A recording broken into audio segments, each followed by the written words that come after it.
Hi, it's Splinterverse. Welcome to another episode of D&D New Releases, where we offer first impressions of new third-party products for Dungeons & Dragons. We cover up to 20 titles from Dungeon Masters Guild and up to 20 more from DriveThruRPG each week. The titles are presented in alphabetical order by site, and all of them are linked in the video description. Purchasing the books using those links helps the channel, but you can also support us by purchasing one of our best-selling books. We've got lineages suitable for any setting, as well as optional lineage rules in our Van Richten's Librum of Lineages. With our Potions Unlocked book, we have over 100 pages of material to take your potions to the next level in your game. Our Feywild Companion offers 150 pages of Feywild fun for players and DMs. Also, our book Fizban's Vault of Draconic Secrets contains over 50 pages of dragon-themed player options, including a subclass for each class, and much more.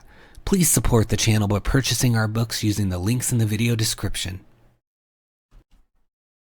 This week's episode focuses on titles released between December 3rd and the 9th of 2021. We've got lots of 5th edition content, some OSR content, and even some Pathfinder this week, including adventures, items, monsters, prep, you name it, it's in here, so stay tuned all the way to the end so you don't miss a title. First, I want to mention that there are some gift certificates available that you can use on the Dungeon Masters Guild website, or even on DriveThruRPG or any of the One Bookshelf sites. And you can purchase these as a gift for a dungeon master who's helped you, a player who's helped you, or just a friend of yours that happens to be into the game. So I'll include a link in the video description for you to be able to click on that and purchase some of the gift cards. There are quite a few denominations, everything from $5 all the way to $100. So I think it's a really cool way to give a gift that's appropriate for people that like playing these kinds of games. All right, our first title is 5 Color Dungeon Maps from Dark Realm Maps and Toby Lancaster. It's $4.99 for 6 pages. It says this is a collection of 5 dungeon maps taken from the vast number of maps I have drawn over the last couple of years. They are all based around fantasy settings, and the detail in them gives them a visual aid or description for the story and contents. Each map has remained titleless, but there are some obvious storylines in the visual details. And this is in color as opposed to black and white, so historically it looks like some of the maps from this creator have been black and white, so it'll be nice to see kind of how they're coming through in color, and it looks like pretty good from what I can tell. So yeah, you see lots of detail on these maps. I'm scrolling through, you get to see 4 pages in the preview here. So just 2 of the maps, which is fine because it gives you the opportunity to see how cool they are. So you've got all kinds of little items here in the corner. Looks like a little campfire there to cook over, and a table to sit at. Various things. Looks like a place for someone to live or do some work here with wood. Yeah, and then down here you've got maybe like a church setting or school, perhaps. Anything that you want to make it. Looks like a spider web in here. I like random maps that don't necessarily have a story attached to them. I'm visually inspired as well as auditory inspired. So looking at a picture like this without a story attached to it, my mind as a writer instantly starts writing a story about, oh, okay, this is an ooze, and this was a church that worshipped oozes, and then they were all consumed by the oozes, and now they're not here anymore through these weird rituals that happened in this room. It's right. See how the stories just start flowing out. So then you could use that story. Feel free to use it if you want, or make up your own story. But that's what I think is so fun about these kinds of maps, is that it really leaves a lot of room for imagination, and these are just really beautifully done. I even like the way that Toby is doing the squares. They're not exact squares. They got kind of squiggles on them, so it makes them look a little bit more rough and fun. So check it out under 5 Color Dungeon Maps in the video description links and give it a click. Next, we've got Arcane Cybernetics with this fun cover by Morgan Szymanski, or Szymanski, I guess, with the suggested price of $1 on Pay What You Want for 9 pages. It says, Jack into the future. Want a new arm? How about some armored skin? This collection holds more than 40 different cybernetic and technological enhancements. Enhance your abilities with these cybernetic enhancements and change the game for your players. So fun to think of maybe arcane, older cybernetics, maybe ancient technology that's lost could tie into this. So you get to see 4 of the 9 pages. And it looks like they have cybernetic enhancements for all types of the body, or parts of the body. So you've got optics for your eyes, circulatory system, respiratory, skin, neural network for the brain, and musculoskeletal system as well. So fun stuff. And then there's even some tattoos and AI here at the end, artificial limbs, etc. So we'll read a little bit about optics here. Let me zoom in. So if the user has cybernetic eye implants, they can add these features. Basic eye cybernetics are usually included with one of the optic features. Depending on the cyber implant, there may be a limit on the number of optical options a single eye implant can use. So you got 4 times ocular zoom lenses. And it has some information on the cost here. Allow the user to increase your sight length by up to 4 times at will. 10 times ocular zoom lenses allows the user to increase your sight length by up to 10 times at will. And then they've got everything from dark vision all the way down to sharpshooter and marksman, net scanner. So quite a few options. It looks like just for optics alone, that's 7 different options there. So that's cool. And it says here under Technomancy and Cyber Enhancements, from the tinkering of gnomes to the living warforged, magic and technology have been intertwined in one way or another. As time progresses, it's impossible to discount the practicality of combining the two into more commonly used enhancements. By replacing the natural part of you can become stronger, faster, and better in just about every way. But these enhancements come with a warning. The more of yourself you replace, the less of you there is inside. Each piece of cyberware has its own mortality cost. The more enhancements you have, the higher your mortality score. Your personality begins to change as things inside you do. See the chart below. So yeah, it's talking about the mortality level of changing these things. So eventually, when you have this many levels of mortality, when you get to 15, so if you do an optic, you're going to add 2 to your mortality score.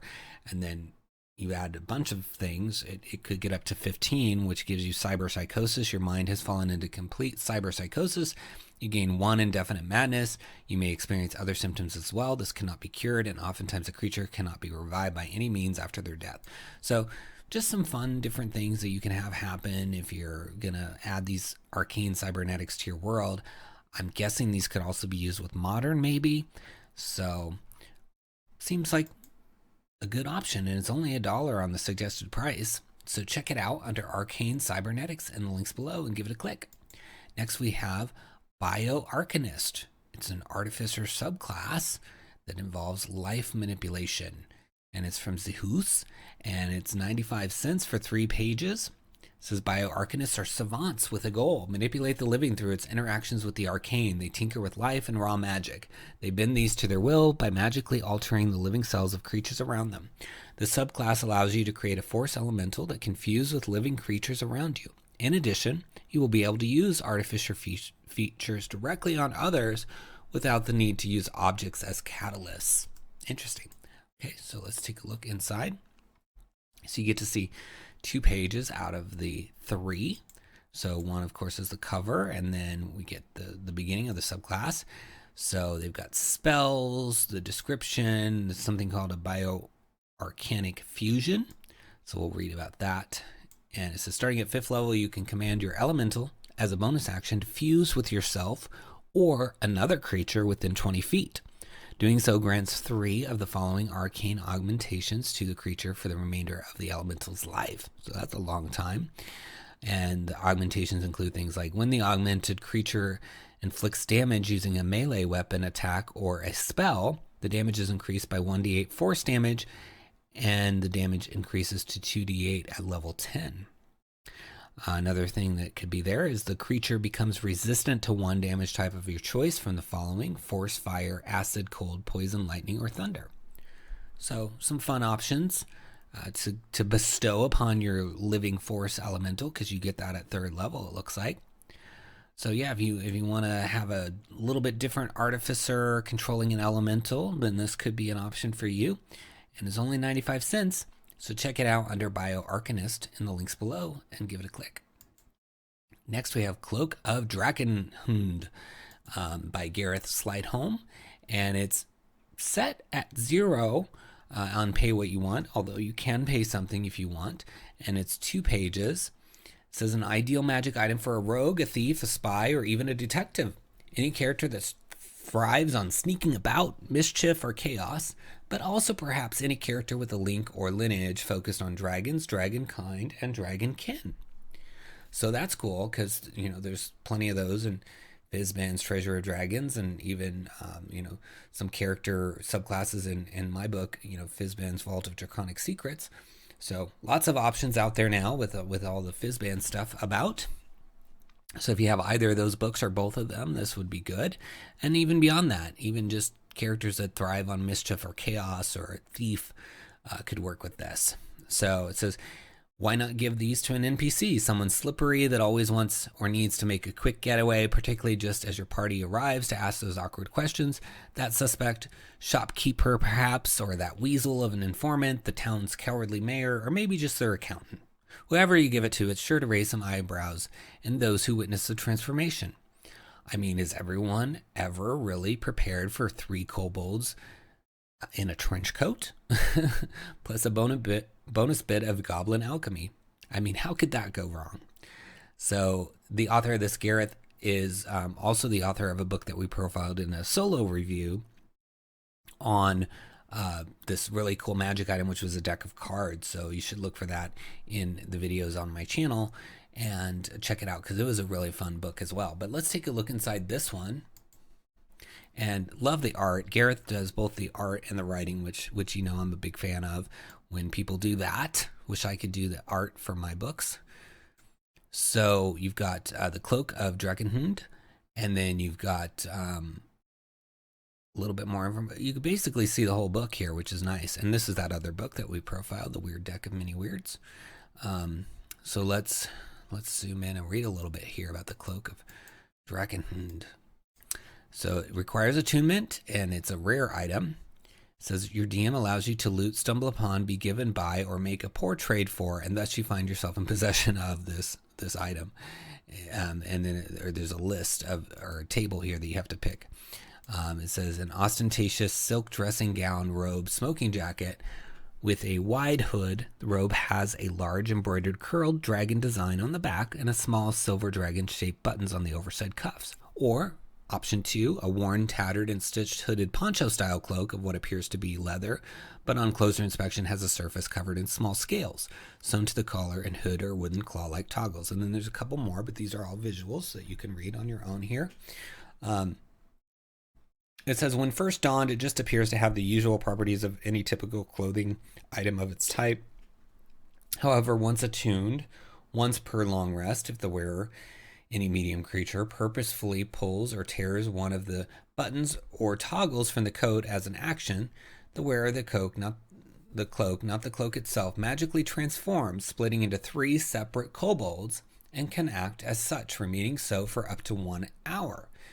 In one of the combinations rolled below, so you have to basically pick from this list here. So you can be common kobolds or common plus one of the 3 sort of classes of them in Volo's Guide to Monsters, and other options here like a kobold dragon shield, kobold inventor, and a kobold scale sorcerer, or choices of the above. There's a d20 table basically to pick what kind of kobolds you're going to transform into. It says once transformed, these 3 new player avatars are controlled by and share the initiative of the player, yet each manifesting their given rolled kobold subclass stats, and each starting with 1/3 of the PC's current hit points.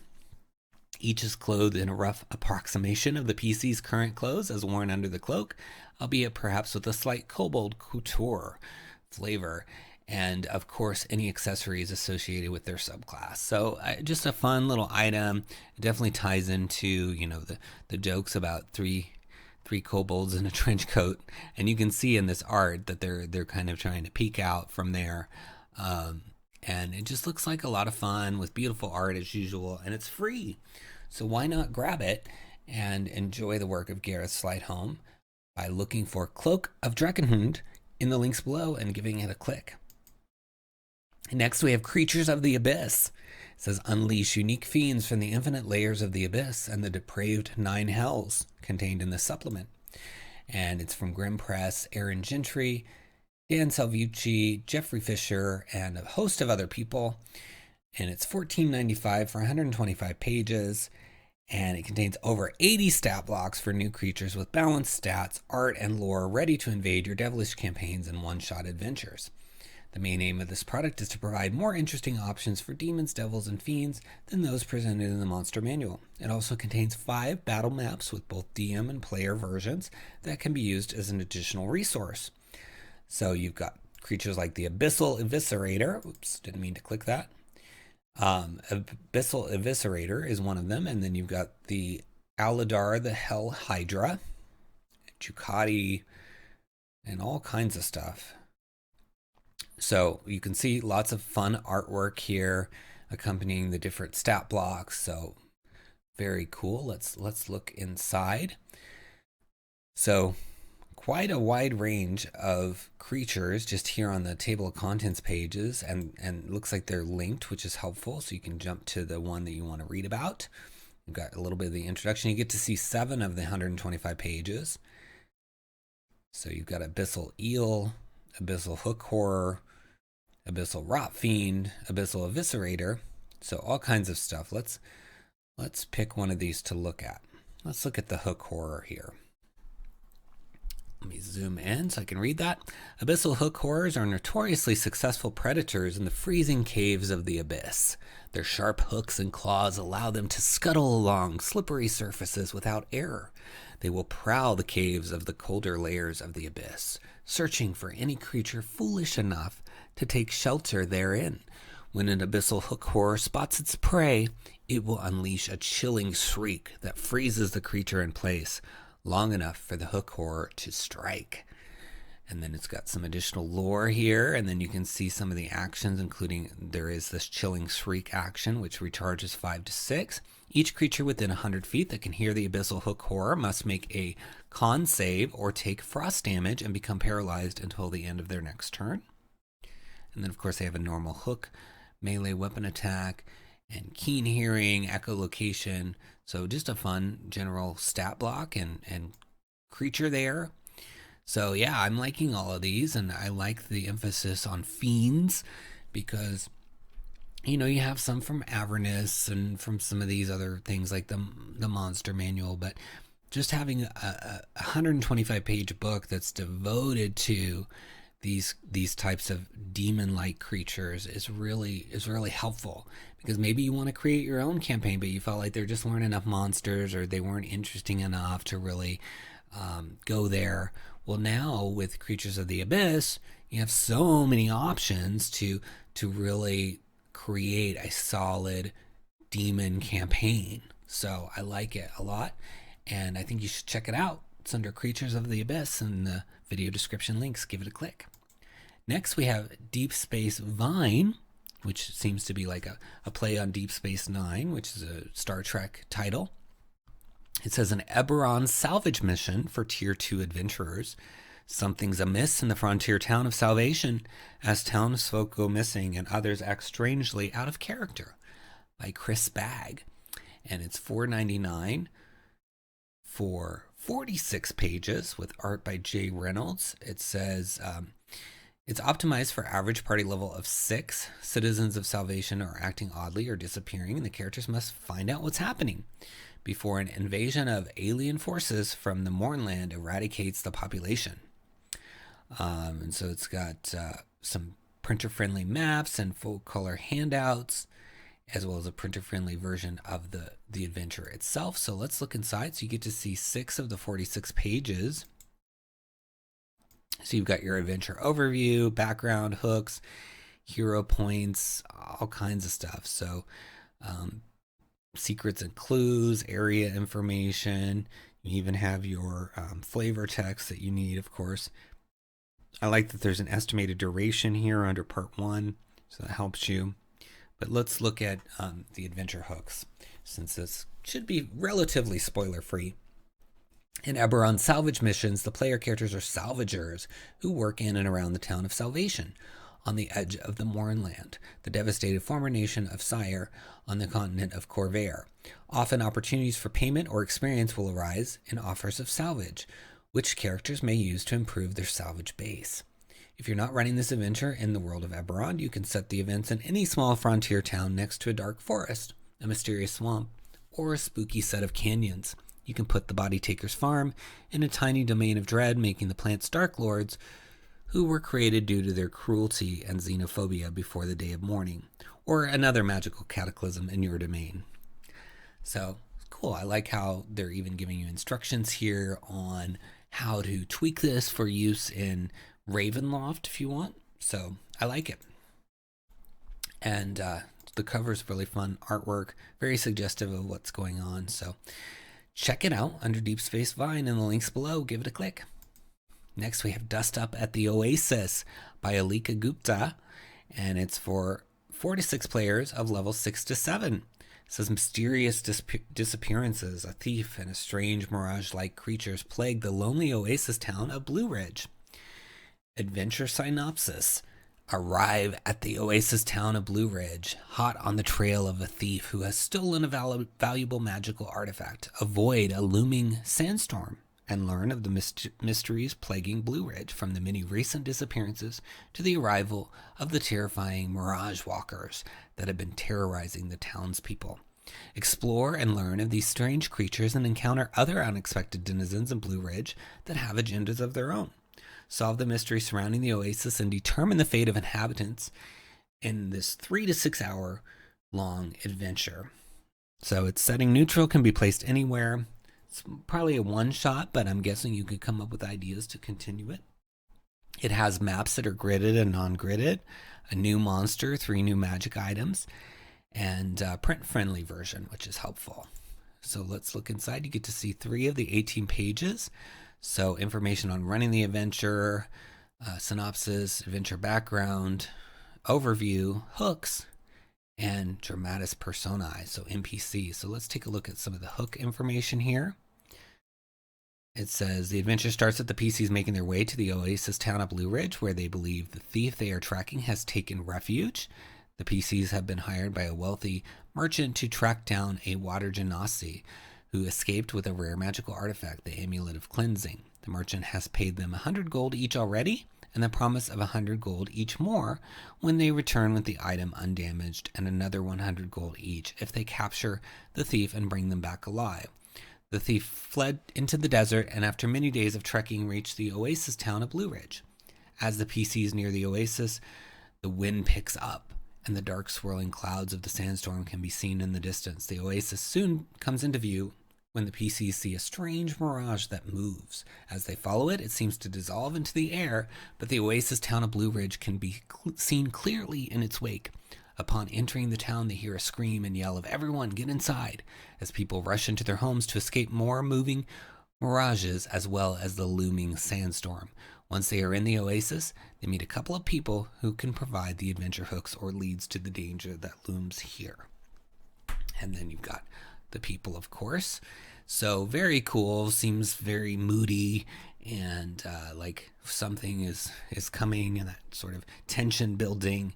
I like that. So yeah, check it out under Dust Up at the Oasis in the links below and give it a click. Next, we have Fenrick's Fantastic Familiars and Creature Companions from Joshua Taylor, $2.99 for 36 pages. It says Fenrick is a world-renowned explorer who is pleased to present his most recent contribution to the scientific and magical communities. Contained within the volume are 59 low CR 0 to 1 creature stat blocks, a new feat, spell, and item to ensure that every player that wants a companion can have one. Benefit from the otherworldly guidance of Sphinx, or the undying loyalty of a Syllabus pup. Pester friend and foe alike with a blink squirrel, or command attention with your regal pseudo-phoenix. Or, for those adventurers less magically inclined, enjoy the comforting companionship of a pet rock. And then there's quite a list here, everything from element totals, infields, Neo-Sphinxes, Pangolins, Rune Crows, Sandrakes, you name it, they've got it, it looks like. All right, so let's look inside. You get 9 pages to preview here. And it lists kind of some lore written by Fenrick, and then you've got all the creatures and an index. Feats, item, and spells. So Pet Rock is a wondrous item there. We'll look at that in a second. And then you've got astral panthers, blink squirrels, boulders, all kinds of stuff in here that you get to see. So we'll read about the Pet Rock and then one of the familiars here. So it says Pet Rock, a smooth river rock around the size of a fist with a pair of eyes drawn on one side. Once attuned, the individual feels the comforting assurance that they are never truly alone. If the identify spell is cast on this item, in addition to the information below, the caster learns the name of the rock. Most are named Dwayne. While holding the rock, a creature can cast the message cantrip. The rock will then disappear, teleporting to the target within range. Upon holding the rock, the target will hear the message and can respond. The rock then returns to the caster with the message in a similar fashion. As an action, the attuned user of this item can summon the rock back into their hand as long as they are on the same plane of existence. So that's fun, you know, you're just kind of mixing in some cantrips. It's a very rare item. So playful, you know, it's nice to have the joke of the pet rock come to life in the D&D world. So let's pick one here to read. All kinds of stuff. So the crystal spiders, let's read about those. Crystal spiders are most commonly found in caves near gem dragons. It is believed that proximity to the psionic abilities of these dragons is what allowed the crystal spider to change into the creature seen today. Their entire exoskeleton is comprised of semi-transparent crystal that creates a kaleidoscope effect when in direct sunlight. So very fun and visual, and makes sense that there'd be other gem-like creatures, even though gem dragons, you know, aren't super hardcore gem created things. It's not like they're made out of crystal.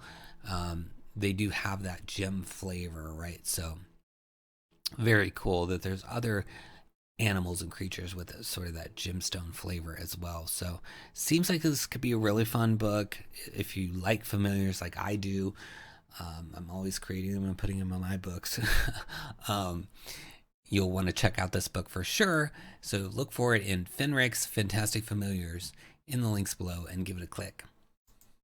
Next, we've got the Fey Express, a whimsical holiday-themed one-shot for levels 3 to 4. And I love this cover with this Heron kind of waving at a fun dragon here. And it's by 𝘎𝙤𝙤 for $4.99 for 19 pages. It says, once every year, Kringle sends the Fey Express to whisk individuals into the Feywild on a magical stagecoach ride of delights. Put on your pajamas, grab a magical cup of cocoa, and join in a candy apple eating contest or game of bumper donuts along the way. Unfortunately, not everything will go sugar plum smooth this year. Grinchess, a scorned Fey, has been hired by the Fey courts to teach Kringle a lesson for his unwillingness to pledge fealty and his brashness in bringing strangers into the Feywild. Grinchess has concocted a clever plan to kidnap Kringle and lure the Fey Express back to her lair for an easy capture. Brave adventurers will be required to intervene in this whimsical festive one-shot, and if you desire to run it in your current campaign, you'll find hooks to tie the story in and some ideas for future adventures, and plenty of roleplay opportunities, wonders to see, mysteries to solve, and combats to overcome. And there's 4 custom encounter maps, magic items including 3 custom ones, group stat blocks for easy encounter management, fun, whimsy, and intrigue, of course. So unfortunately, the full-size preview is erroring for us, so we'll have to look just at the quick preview. It might be fixed by the time you click the link, so be sure to click the link and see if you can read some of it. But, I mean, here's the Stagecoach of Delights, which looks really fun. I love how consistent the art is, and the layout's pretty simple in terms of, you know, it's not overcrowding the page with words. You get to really have room to breathe, and it's got this kind of colorfulness to it. So I think it looks really good, and from what I can read, just a little bit I can read, it looks like it's well written. But like I said, hopefully the full preview will be working for you. I know the site sometimes has problems with those, so go check it out under Fey Express and give it a read for yourself. But I think it could be fun for your holidays. It's in the links below. Next, we've got Forward Unto Zenith. seek untold knowledge in the 7th level adventure for the world's greatest role-playing game. Absolutely love this cover. I think it's beautiful. It's by Aaron Lamont, and it's $4.95 for 14 pages. It says, a lost library, an ancient book, horrors no one has seen in 1,000 years. Do you have what it takes to go forward unto Zenith? It's a 4 to 6 hour adventure designed for 4 to 5 level 7 characters. Trek through uncharted wilderness, uncover lost knowledge, and discover why this library has remained hidden for centuries. It's easy to place into your existing campaign world, whether it's Faerun, Ravenloft, or even your home location. A dungeon delve filled with strange monsters, culminating in a mechanically unique edge-of-your-seat boss fight inside these pages. So let's look at the interior. You get to see 4 of those 14 pages. And that cover art is by Lily Moran. So very nice layout, very Wizards-esque. So you've got all this flavor text and some random encounter tables and an overview and some hooks. So, you know, I like to read the hooks because it's less spoilery. So we've got old friends.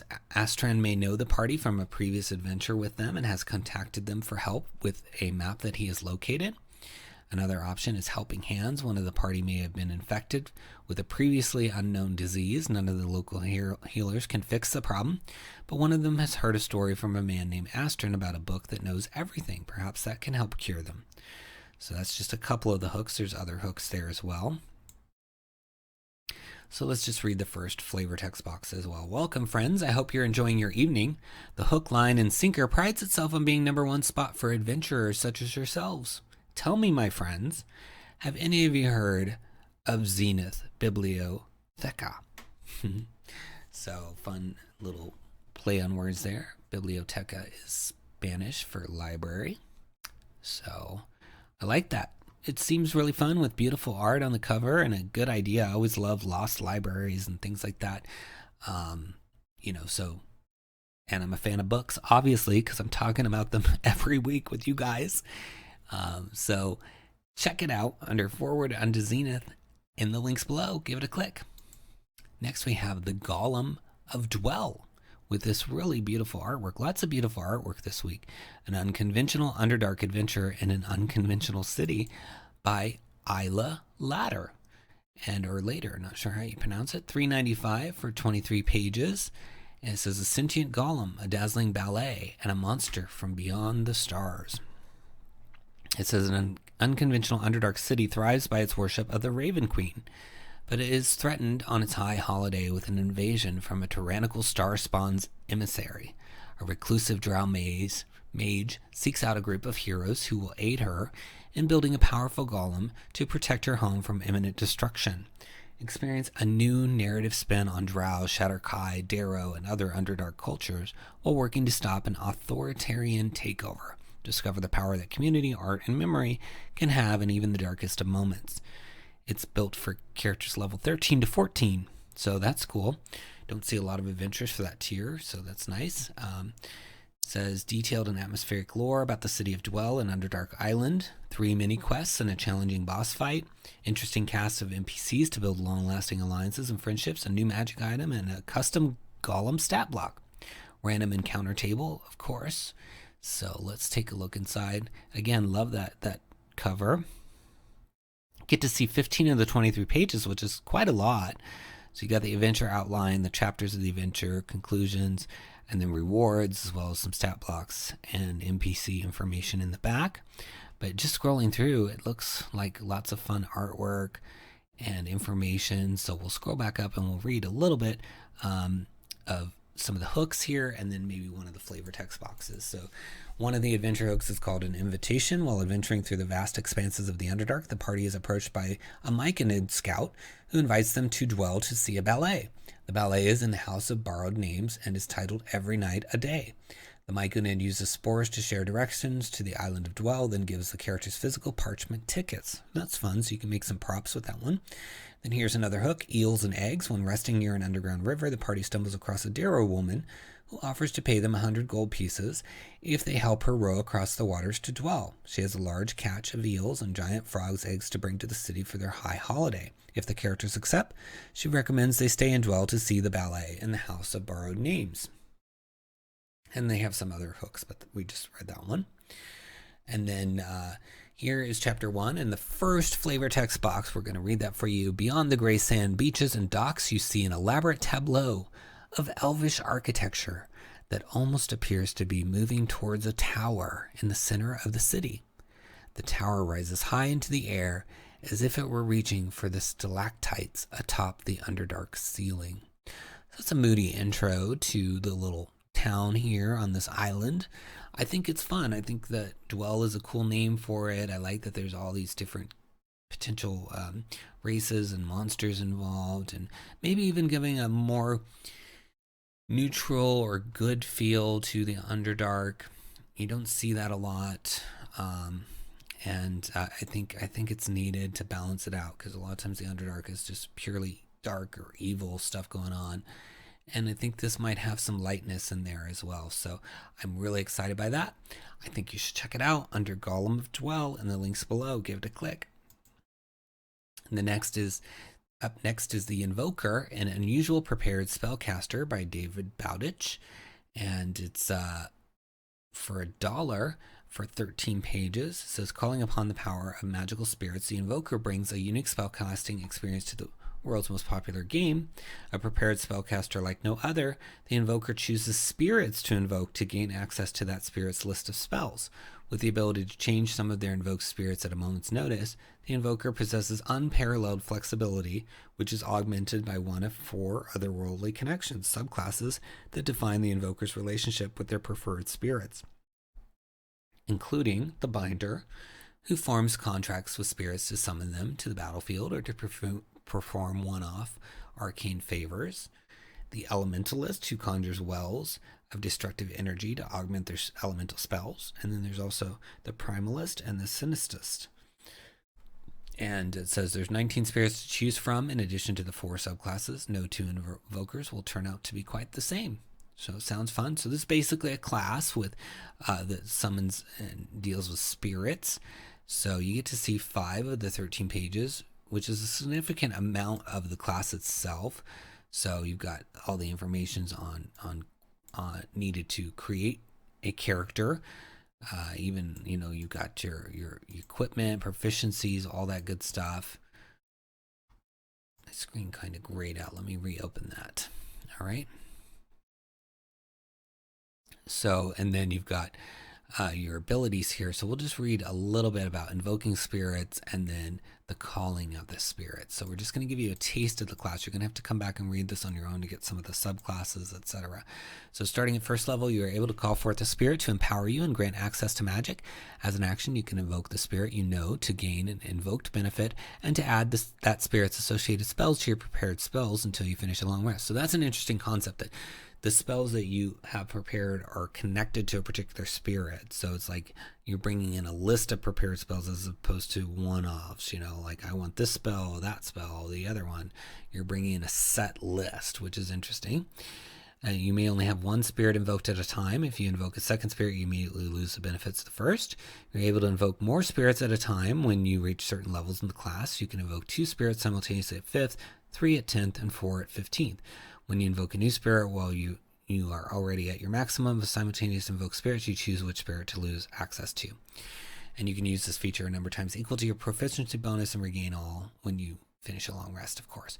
So eventually your list grows because you now have 2 spirits or 3, etc. Got it. And then you choose the type of spirit also at 2nd level. And then over here under Call Spirit at 3rd level, you gain the ability to manifest spirits physically into the world. You can cast the Summon Beast spell without spending a spell slot. At higher levels, you gain access to additional spells you can cast with this feature.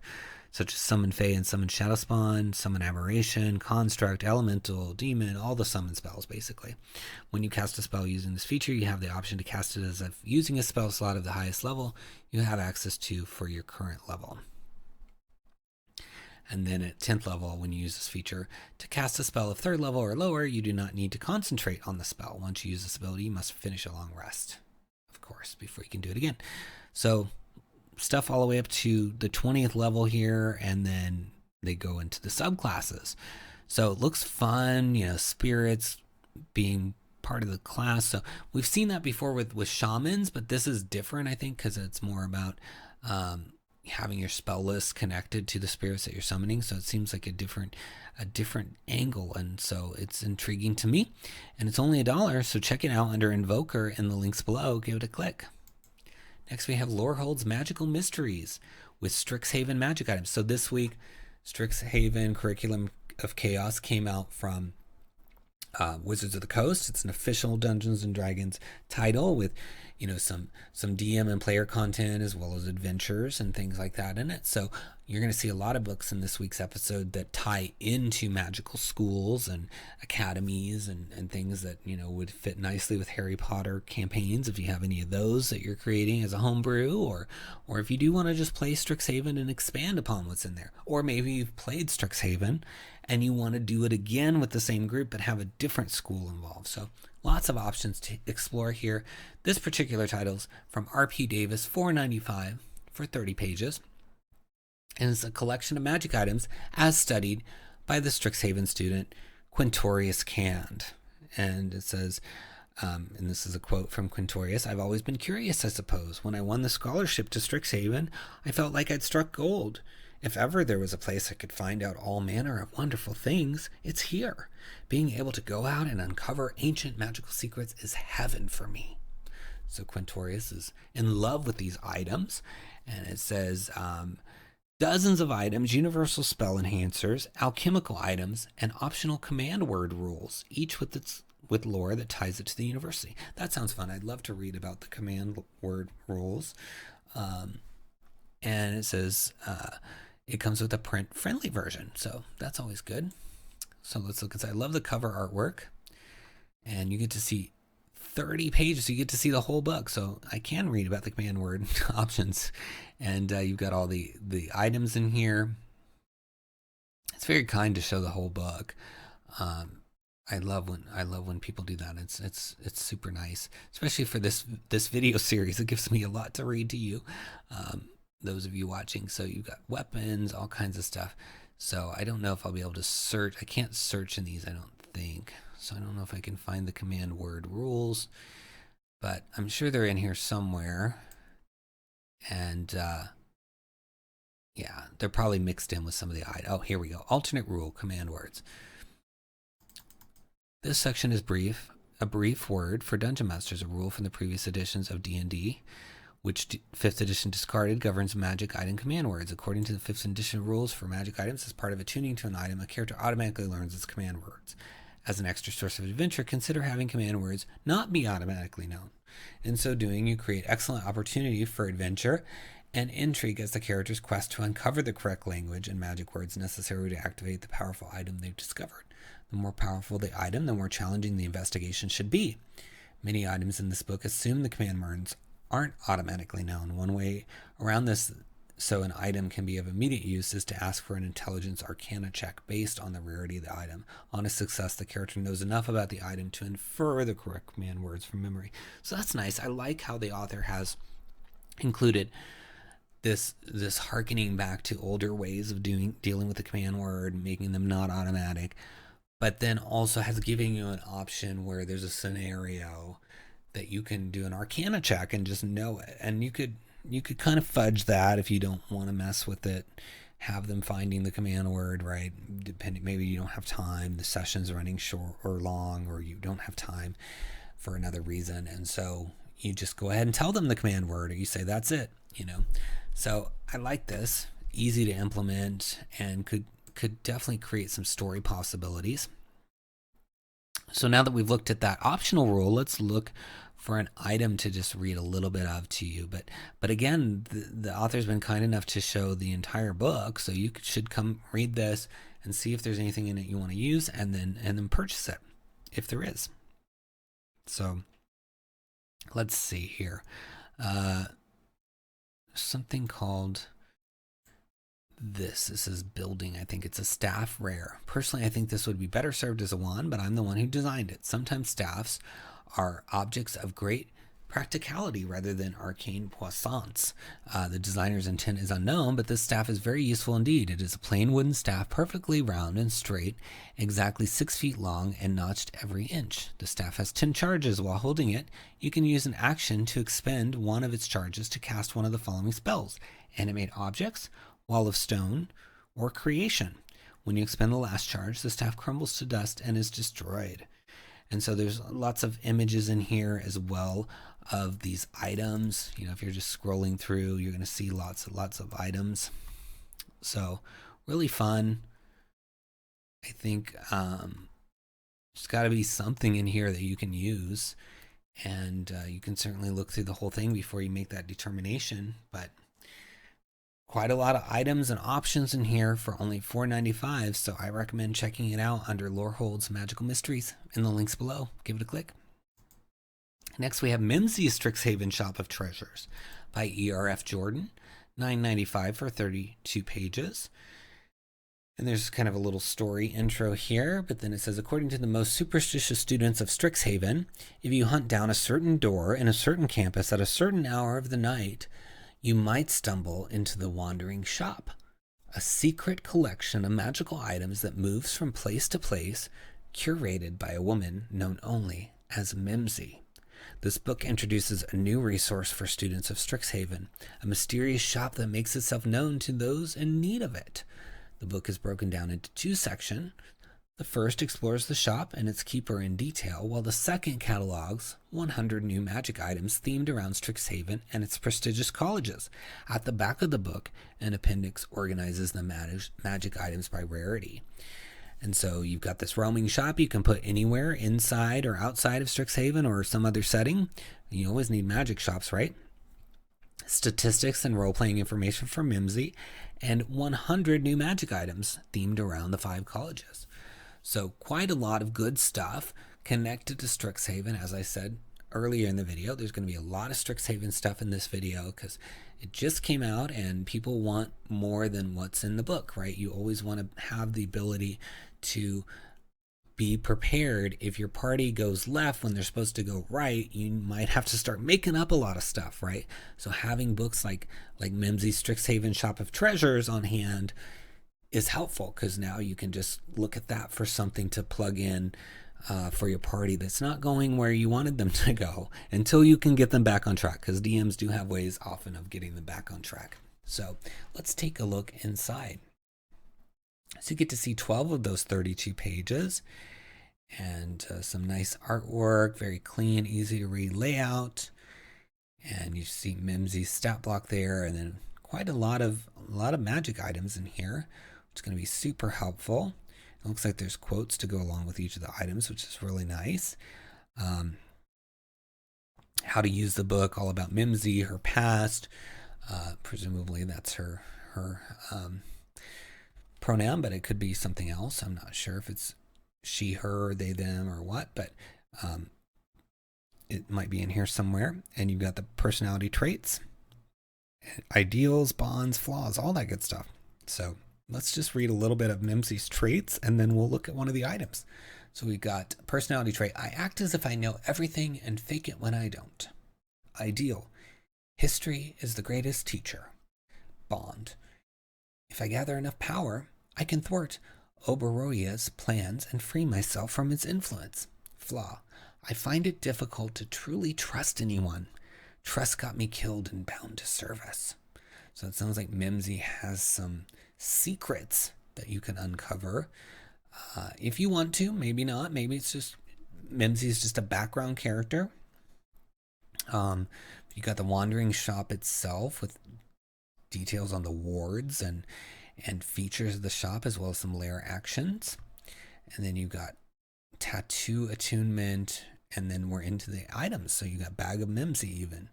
So let's find one that we want to read for you. Let's look at the blanket robe. It's a wondrous item. It's common. It says this thick fuzzy blanket is large enough to comfortably cover 2 medium creatures or 1 large creature. As an action, you can speak the blanket's command word, causing it to transform into an equally thick and fuzzy robe or back into a blanket. And there's a quote from Mimsy. I doubt you'll be shocked to learn this, but this is my most popular item by a wide margin. Yes, everybody needs a good blanket, right? So let's see what else we can find in here. Lots of fun stuff, it looks like. Bracers of prismatic energy. That sounds fun.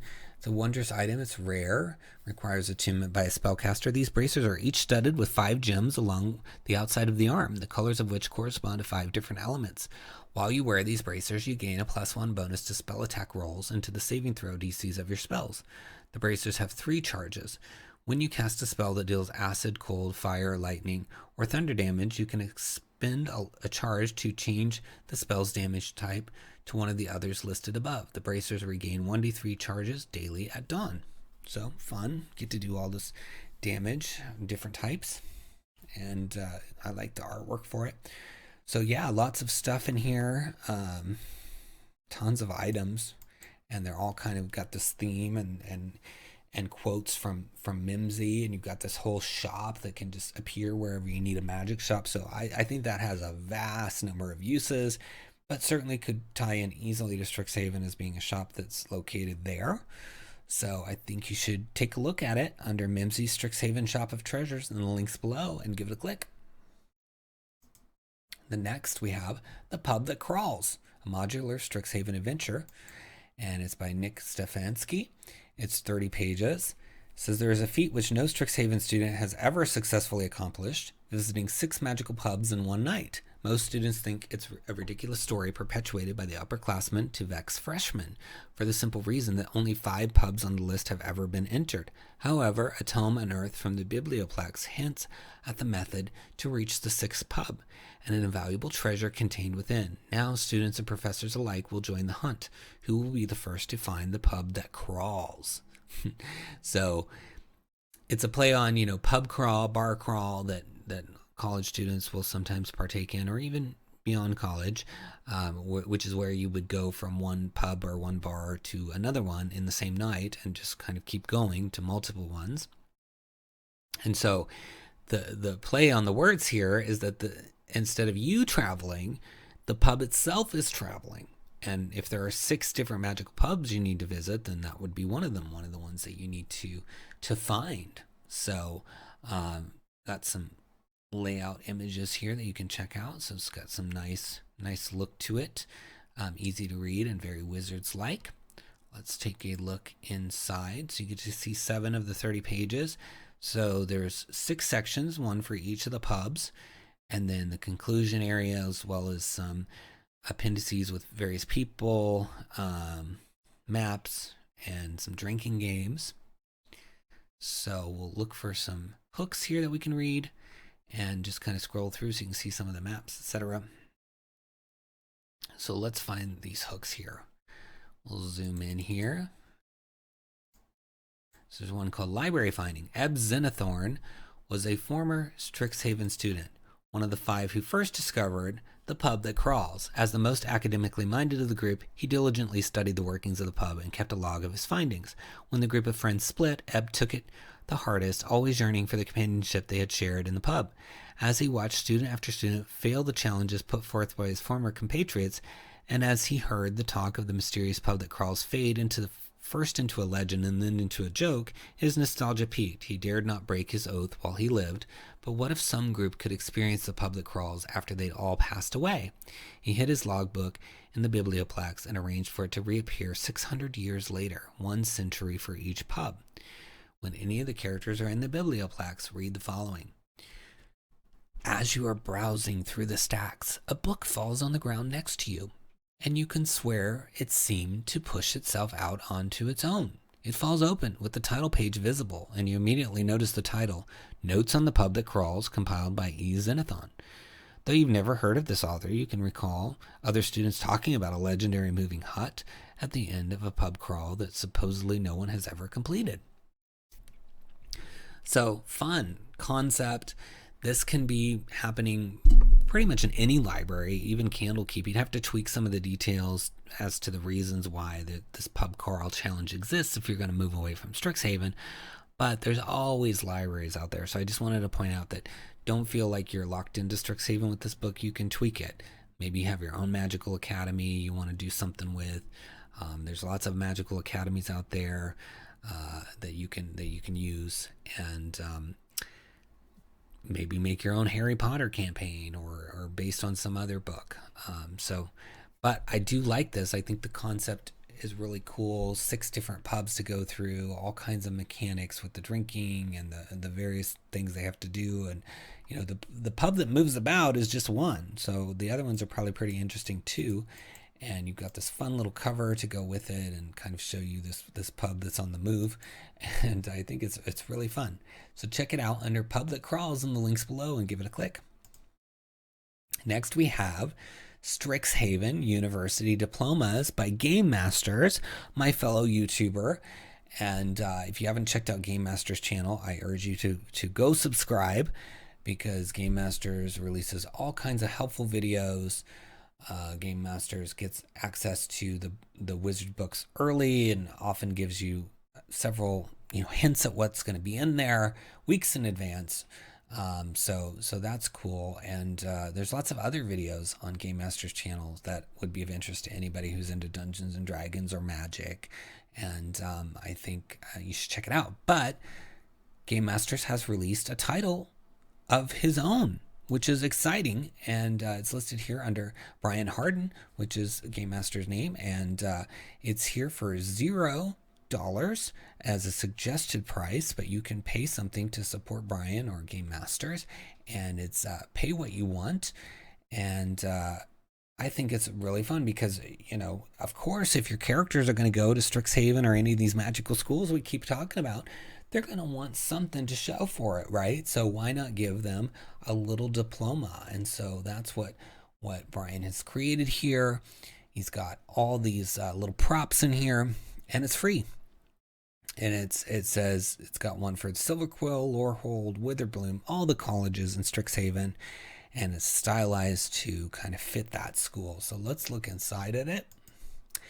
And you got Strixhaven University with this kind of fun border here, and this looks like it's let's see if I can tell which school this is. Let me zoom in here. Witherbloom, yes, that's what I was going to guess, but I didn't want to be wrong, so I didn't say. But yeah, you can tell with this border that is kind of very Witherbloom. And then of course you have the Silverquill, which is very silvery, and then you've got Quandrix, and you can see different people have signed it, the deans of the school, so that's fun, very thematic. And you've got one for Prismari and Lorehold. So I love all the names of the schools, they're just so fun. But yeah, there's a lot of fun stuff in here from Game Masters, and it's free, so why not grab this and give your players something fun for completing the adventure. Maybe there's even something else you could do with it. You could just have it be found, like maybe it's the diploma of somebody that's missing, and this is something that fell out of their bag or whatever, right? Even while they're still a student at Strixhaven, like there's a diploma that's found crumpled up, or maybe it's scratched or torn, and it's in the corner, and it leads to a mystery about what happened to the person who's named on it. And they could go meet all the deans and ask them questions, see if they remember this student. Maybe what if the name on there is a student nobody remembers?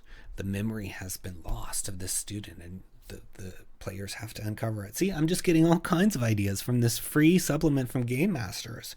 So I think you should get it. It's totally free. And it's Brian's first release on DM's Guild, so we should support that and encourage Brian to do more of that. So check it out under Strixhaven University Diploma in the links below and give it a click. Next we have another Strixhaven title, Strixhaven, a Syllabus of Sorcery, and it's already an Electrum seller. in its first week, that's a lot. That's 250 copies sold. It says supplement your Strixhaven game with rules for classes, rivals, and group points.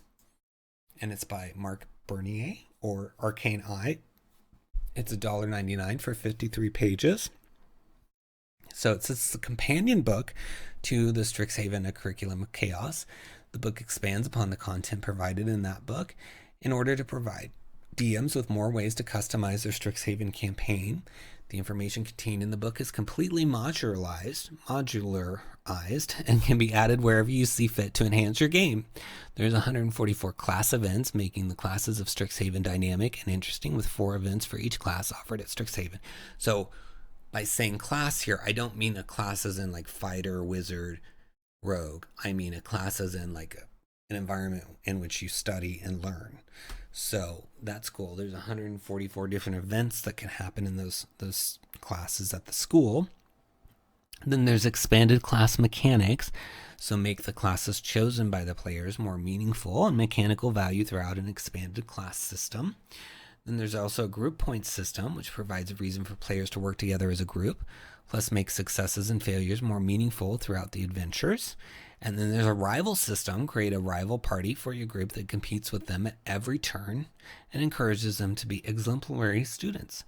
So yeah, you could have them compete for the best grades at the school or whatever, however you want to do it. So it seems really fun. And again, presumably a lot of these mechanics could be applied to a homebrew academy.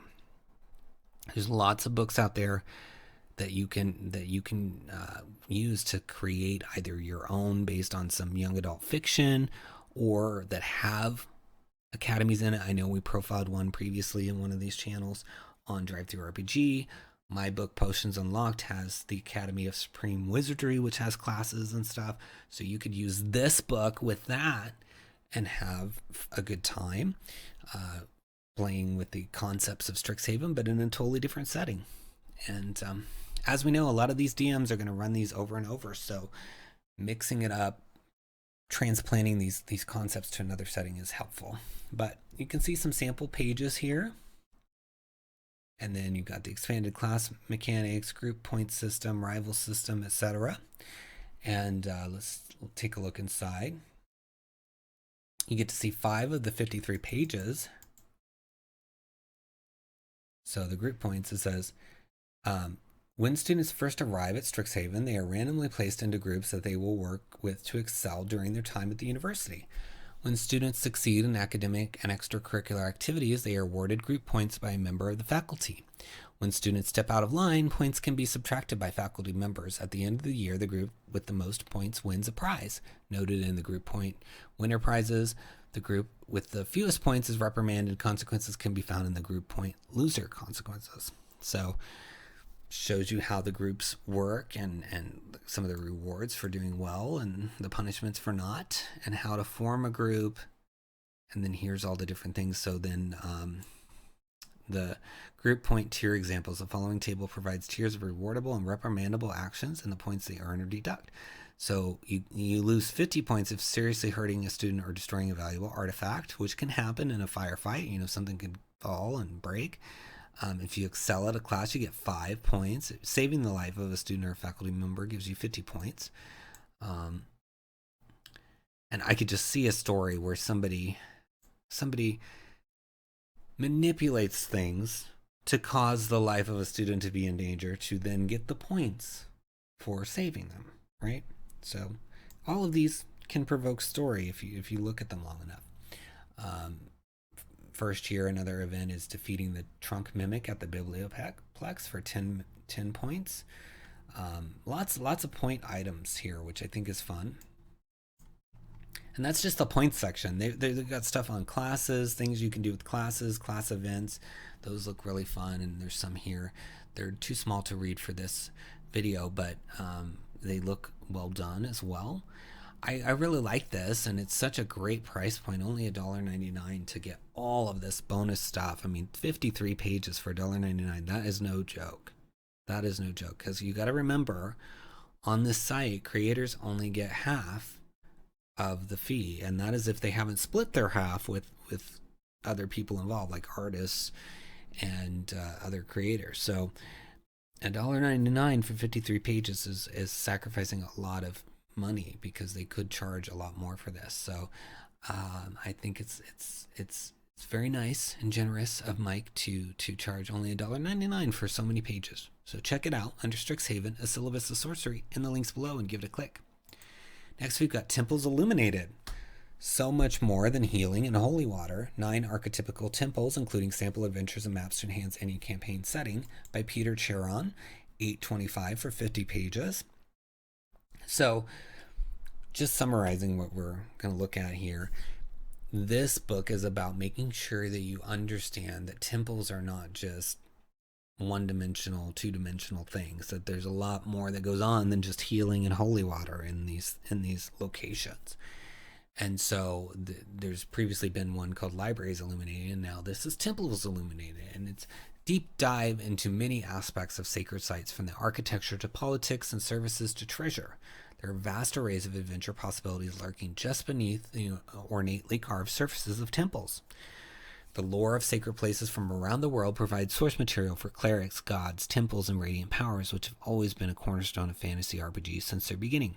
Considering the central role temples played in virtually all civilizations on Earth, they don't often get the attention they deserve in a campaign setting. That's about to change. So you've got temple functions, politics, and priestly hierarchies. You've got architectural elements and temple construction. You've got detailed descriptions of cultural archetypes.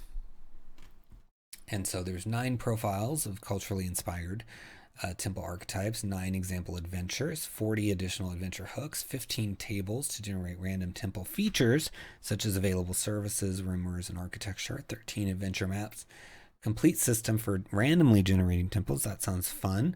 4 unique creatures and NPC stat blocks. So very cool. And you can see just already some of the information.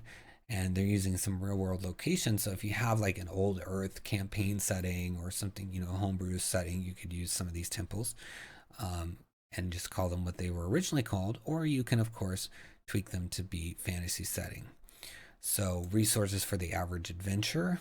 We'll look at that. So you get to see 8 of the 50 pages. So worship and sacrifice. Of course, the primary reason for visiting a temple is to pay homage to a god or gods. This is more likely in the case of a religiously affiliated character, cleric, paladin, or monk, though being on good terms with one's deity is never a bad idea. Regardless of your class, characters can attend rituals or make sacrifices. These activities make for good role-playing opportunities, not to mention a player running their character in a fashion consistent with their class, race, or background. The DM may wish to award inspiration for the player's actions.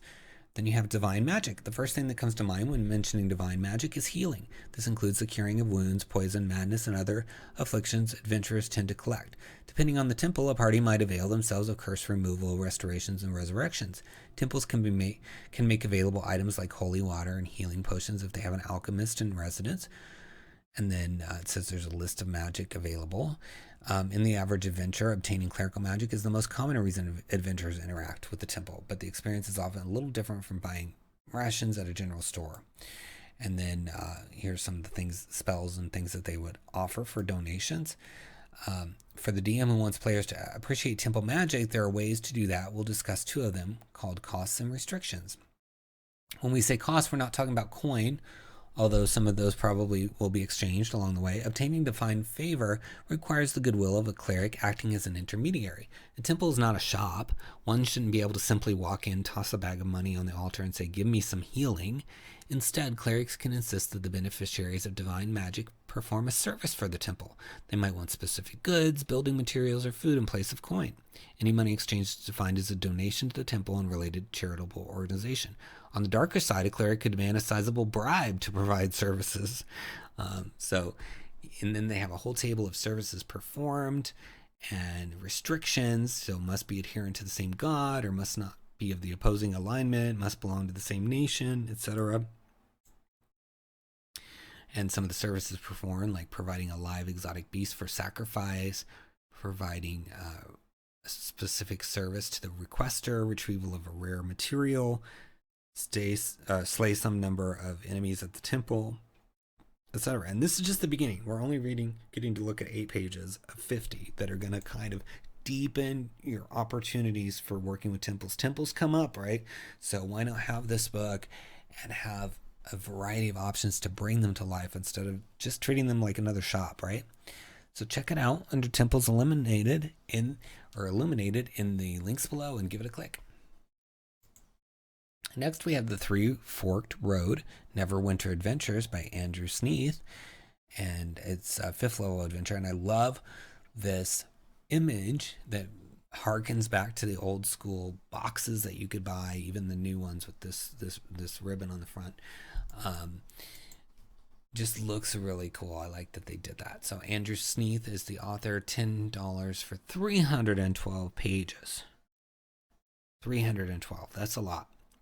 So the people of Phendelin face a threat in the form of a goblinoid army amassing in the wilderness. The leader of the Bone Crusher tribe has long had his eyes on the settlement of Phendelin, and soon it will fall. The people of Phendelin need the assistance of heroes to take up the challenge and deal with the goblinoid threat before it's too late. So it says, for groups with access to the starter set or essentials kit, this adventure fits in with the materials presented in either of these box sets. This virtual box set includes a 51-page adventure book with 3 detailed adventure locations, side quests, and adventure seeds, a 51-page bestiary filled with creatures new and old alike, a 29-page supplementary book listing all the spells and magic items including in the adventure, a 172-page encounters book giving the dungeon master ready-to-use encounter sheets for each combat-based encounter, 7-page booklet for handouts, and a player-friendly poster map for the region. And then you also get printer-friendly versions of everything. So, very nice. And you can see it looks really cool inside with some artwork for the monsters and forms you can fill out. So, I really like this. A lot to see here. And again, that concept of a box set with all the different books just takes me back. I love it. 6 pages of the 312 available in the preview.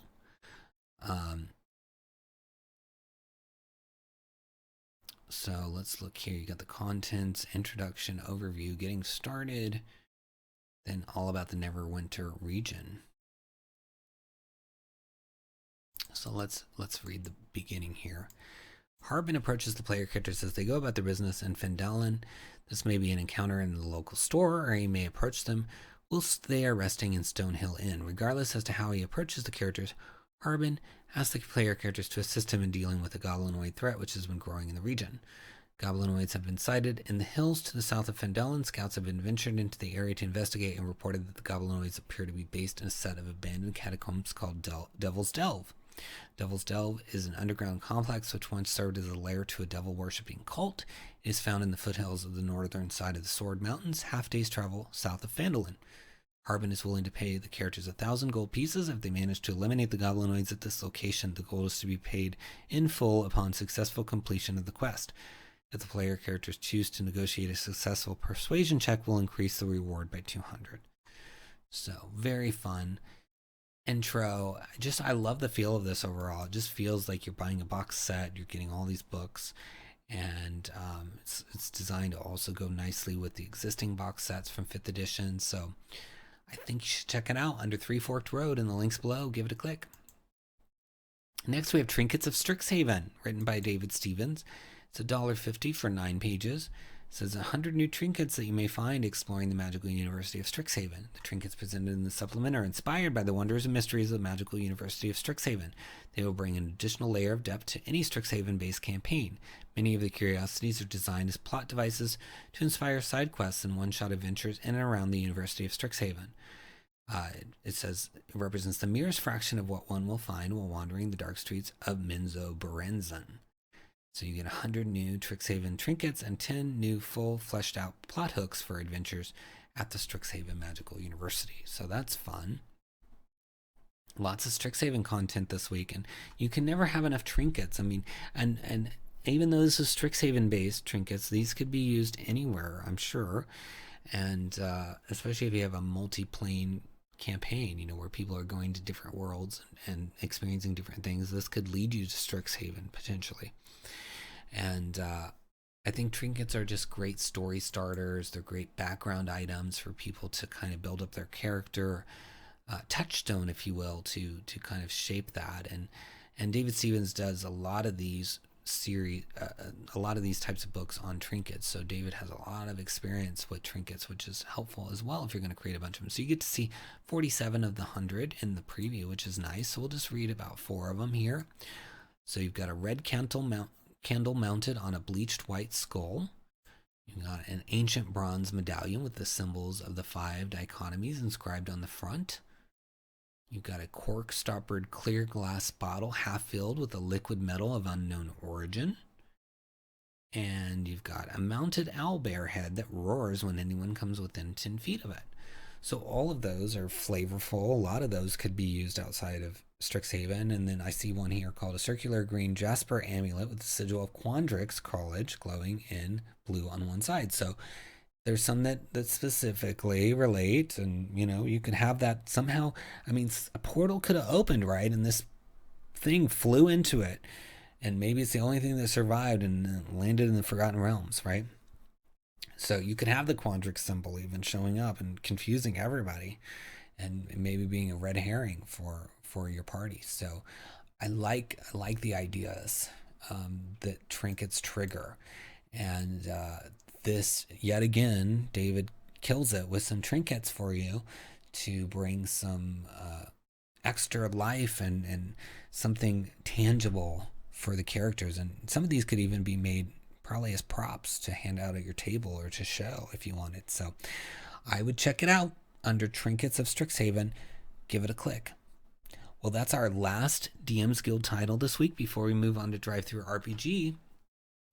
Please subscribe to the channel, like the video, share it with friends, leave a comment. I will respond to all those comments. Follow me on Twitter at Splinterverse. You can find out all the cool stuff that's coming in 2022 and find out when all the new videos come out. And if you would like, please click all the links in the video description of any of the titles that you liked or that you're interested in. Share those links with friends that might be interested. Consider the gift cards that I showed you as a gift for people. And if you click any of those links, including the gift card links, a tiny portion of anything you buy at those links will go to the channel to help support us, which I also appreciate. If you're feeling especially kind and you want to buy one of the books that I've published under my Splinterverse Media brand, those are also listed in the video description, all 5 of the books that came out this year. And one of them, Potions Unlocked, has a magical school in it. So if you're really getting into the school stuff with Strixhaven coming out, you can get that book. It's got a map of one of the classrooms. It's got all kinds of NPCs, ways to learn how to make potions, and fun stuff in the Academy of Supreme Wizardry, which is just one part of the 100-page Potions Unlocked. So check that out. We've also got Fizban's Vault of Draconic Secrets with all those dragon-themed subclasses and magic items, spells, tons of stuff in there to bring that dragon flavor to your campaign. That's linked below. Feywild Companion, so close to platinum, so help us by purchasing so we can get to platinum on that book, which would be 1,000 copies sold. So lots of people are enjoying that with the full adventures, subclasses, spells, magic items, etc. in there. And then we also have Van Richten's Librum of Lineages, all about lineages with 4 brand new, fun, creative lineages, and Secrets of the Draugr, which is focused on the race that we created as well. So check all those out in the links below. Now on to DriveThruRPG.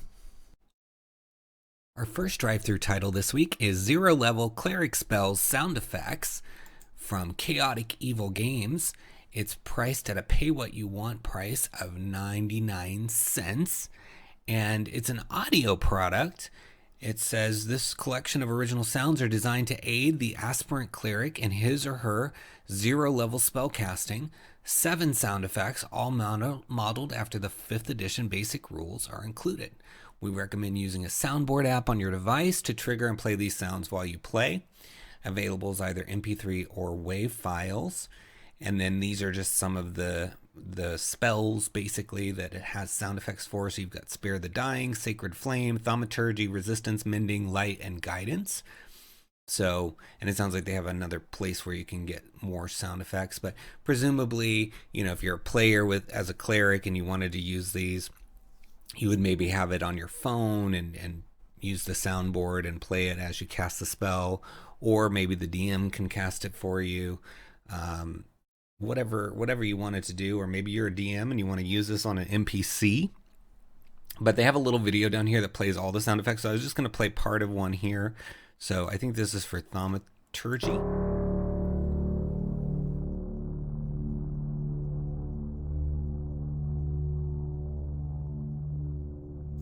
So yeah, that's kind of a sample, really thematic and ominous sounding stuff. You can listen to the whole thing. Down here, every single one of the 7 is in there. So check it out under 0 level cleric spell sound effects in the links below and give it a click. Next, we've got 100 oddities for an Arcane Academy. So we've been talking this week about Strixhaven coming out, and this is another tool for your Strixhaven campaign to give it kind of a real solid feel. You have the material in the D&D book, but maybe you want to add on to it, or maybe you're creating your own academy and you want to just add some flavor to it.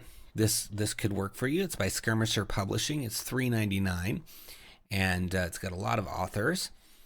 It doesn't say how many pages it is, but it says it's the latest entry in the 100 Oddities series of system-free books. So this is system neutral, so you could use it for OSR or any setting. It includes an annotated list of 100 oddities, a student organization generator, and a section of 50 Arcane Academy tomes. So that's fun. And it says it's inspired by the well-established boarding school story genre, which began with Thomas Hughes' revered Tom Brown's School Days, and eventually evolved to spawn fantasy media that include Philip Pullman's His Dark Materials, Yoshinari's Little Witch Academia, and many other things like Harry Potter, right? So it says oddities are designed to help storytellers make places in their scenarios as memorable as those that have appeared in the innumerable sources mentioned above. So it fascinates and engages players to ask questions like, why is this thing here? And what is that for? And who would do something like this? They are intended to aid creativity, to turn possibly bland areas or encounters into something more, and to take a storyteller's imagination in directions it might not have otherwise gone. A chalkboard, a desk, or a raven might appear to be the common and unnoteworthy trappings of an Arcane Academy. But when the chalkboard could summon a demon, the desks are equipped with manacles, or the raven tries to extort money, each becomes worthy of investigation in its own right. So yeah, these are in some ways hooks. They can create either hooks for backstories, hooks for encounters, you name it. You can do it with this. So let's take a look inside. So it's got some fun artwork here. You get to see 2 or 3 of the pages, and you can see kind of some creative artwork here for the border and the top. A lot of fun stuff.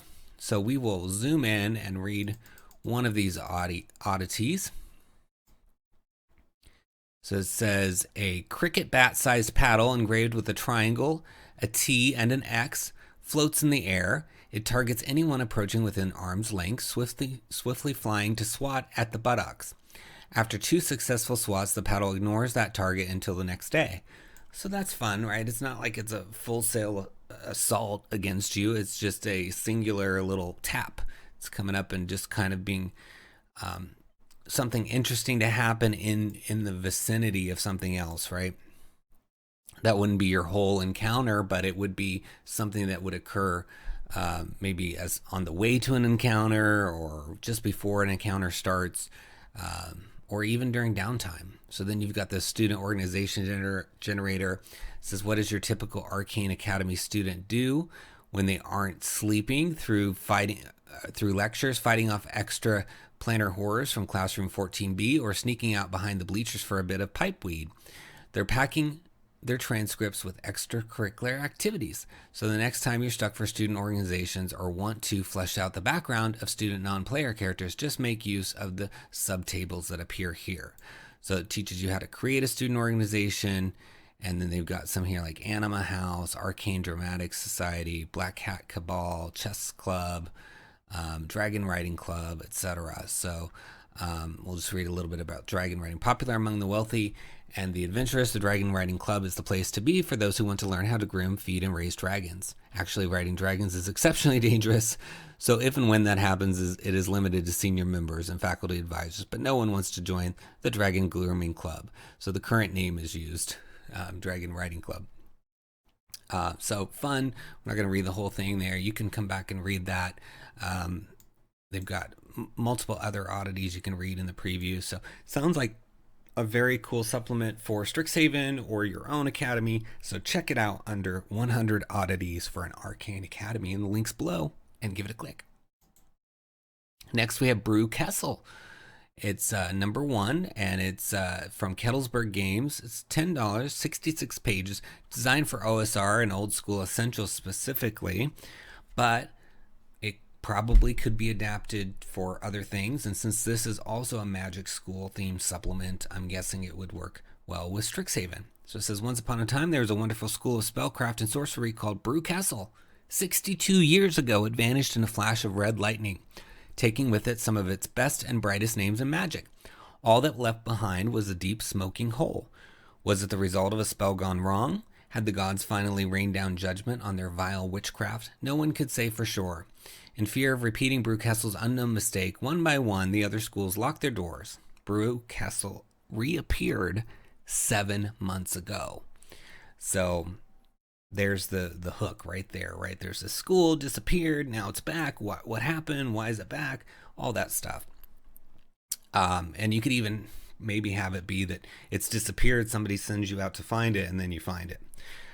It's a mega dungeon designed for old school essentials, and is presented as a series of zines that each detail a section of the dungeon and its surrounding area. So each issue is modular and can be played on its own and mixed and matched with the other issues. So this is issue 1, so it's going to be probably the beginning of the dungeon, and it includes everything you need to start a Brew Castle campaign, including character prompts, an overview of the surrounding area, and adventure hooks.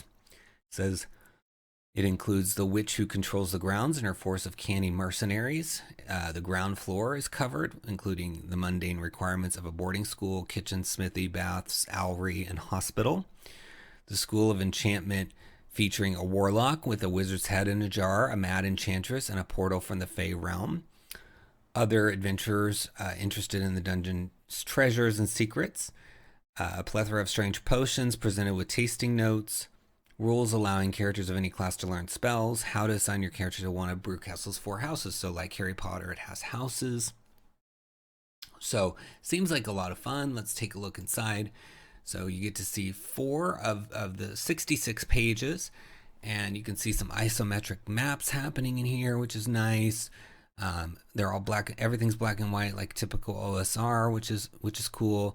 Even got this thing called the owlry, which is perfect because there's the owlin race in Strixhaven, so you could use that.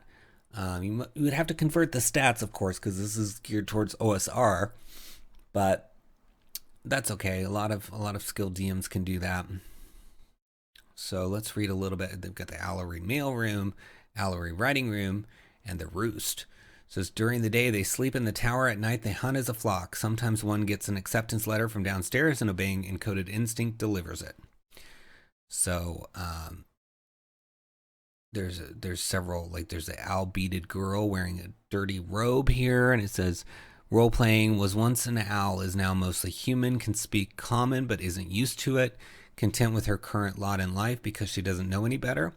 Will start to have greater aspirations if treated like a person and introduced to comforts like cooked food and soft bedding. So that's a lot of non-combat role-playing that could happen, maybe encouraging this owl character to belong and feel like part of the group. So fun. I like the way this is set up, like the maps. And again, I think this could be a good fit for Strixhaven if you're starting up your Strixhaven campaign soon, or if you want to do it on your own. It seems like the plan is for Brew Castle to be its own thing as well. So check it out under Brew Castle in the links below and give it a click. Next, we've got the Castles and Crusades Player Archive from Troll Lord Games, $17.99 on sale, normally $24, with a bunch of authors. And it's 131 pages. It says Castles and Crusades is an easy to learn role-playing game, but even it could use some quick reference guides. In the player archive, you'll find just that, with all the classes presented in the Castles and Crusades player handbook, adventurer's backpack, and some from Amazing Adventures, all in one convenient book. The entries and character classes are alphabetized for quick and easy reference. It also includes a host of options for multi-classing your character. Most everyone wants an edge, an angle that allows them to take that extra step, achieve that extra goal to surprise the enemy. This angle in hard-fought battles with certain loss can turn and snatch victory from the jaws of disaster. Expanding classes is just that angle. Herein we delve into the 13 standard Castles and Crusades classes and the rune mark, and unleash the power of multi-classing enhanced classes and switching classes.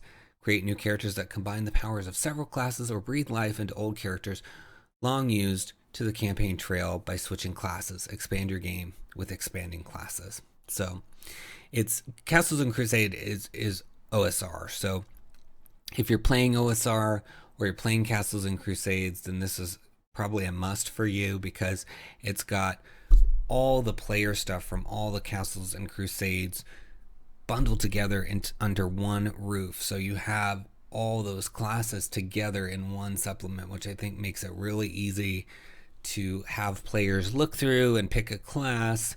Maybe these are the only classes you're going to use for your OSR game, or these are the majority, and then maybe you have a couple others from other sources that you're going to mix in. But I just think it makes it really handy. Or if you're an OSR player and your DM is comfortable with you bringing material to the table and saying, hey, here's a class I'd really like to try, then this could be a great supplement. You know, there's 131 pages of player stuff here that you could go through and pick some stuff out to take to your DM and say, hey, can I play the rune mark, or can I play one of these other things, and have that discussion. So sounds like a really valuable tool. Let's take a look inside. So we get to see 6 of the 131 pages. So you can see tons of classes, right? Everything from an arcane thief all the way down to the wizard. And there's things like the ethereal knight in there, the luminary, the pirate, the seeker, fun stuff. And then there's expanding classes talking about multi-classing, enhanced classes, all that stuff. So this is really just pure classes, which is nice. I mean, some people, the favorite part of the game is their class, right? So having just a book devoted to classes is really fun. So let's zoom in and read a little bit about the Arcane Thief. So it says, the world is a harsh mistress, governed not by the machinations of nations or tribes, but rather by the laws of nature. The strong prevail and the weak die. Nature does not lament the fallen. It does not remember them. Indeed, the world is driven by need and desire. It is predacious. This is no less true in the realms of men and women, of elves and dwarves, of halflings and all others of the higher orders.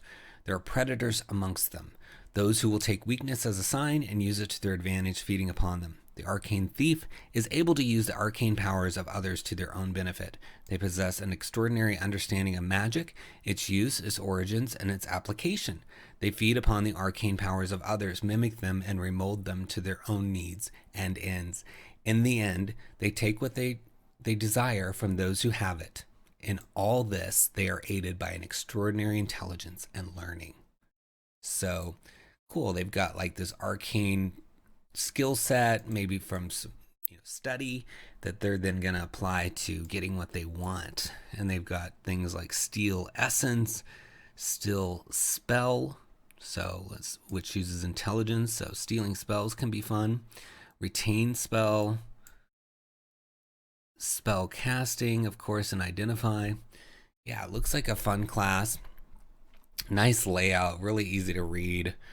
Lots of good white space where it's appropriate, so that your eye can rest, with some nice artwork. So I can only imagine that the rest of this book follows that pattern, and that you're going to have lots of classes with lots of detail about them and options to pick from. And I just love some of the names. I mean, I think Luminary is a really cool name for a class, and Duelist, Divine Knight. I mean, it just goes on. I think these are all really fun, and just so many of them in one book. So I think you should go to the video description and look in the links for Castles and Crusades Player Archive and give it a click. Next, we have the Crimson Gold, an adventure for 5th edition from Sadfish Games. It's on sale for $2.97, normally $3. It's 21 pages. It's by Rory Hoffman and Tyler Urish. The Crimson Gold is a 5-part adventure designed for a party of 4 from level 8 to 13. It is a direct sequel to another adventure called The Fallen Crown, but it can be run standalone. 𝘎𝙬𝙬 is at peace once more. The great city-state has had its government restored after a turbulent week, but as it opens up, something is amiss. Suddenly, vendors are flooded with a strange tinted coin, which appears to be solid gold, save for the strange hue it turns when held up to the sunlight. It is suddenly unclear whether or not the gold should be accepted. And as the market begins to turn on itself, Guildmaster Serenia Veristonia hires the party to figure out where the gold is coming from and whether it should be accepted. The coins do not appear counterfeit exactly. In all respects but one, the reflected red hue, they appear authentic. If too freshly minted to be in circulation for long, is infernal interference to blame? The entirety of this adventure is available in the preview. So that's awesome. You can read the whole thing and decide if it works for you. So yeah, here's full coverage. All 22 pages are here. Got some nice artwork, good layout, broken up with some artwork. And they even have an appendix with all the stat blocks, and then some various items like Bag of Holding, Curse of Poor Construction, Ring of Jumping, Curse of Uncertainty. So yeah, it looks like a lot of fun items. Let's go back up and read some of the flavor text here.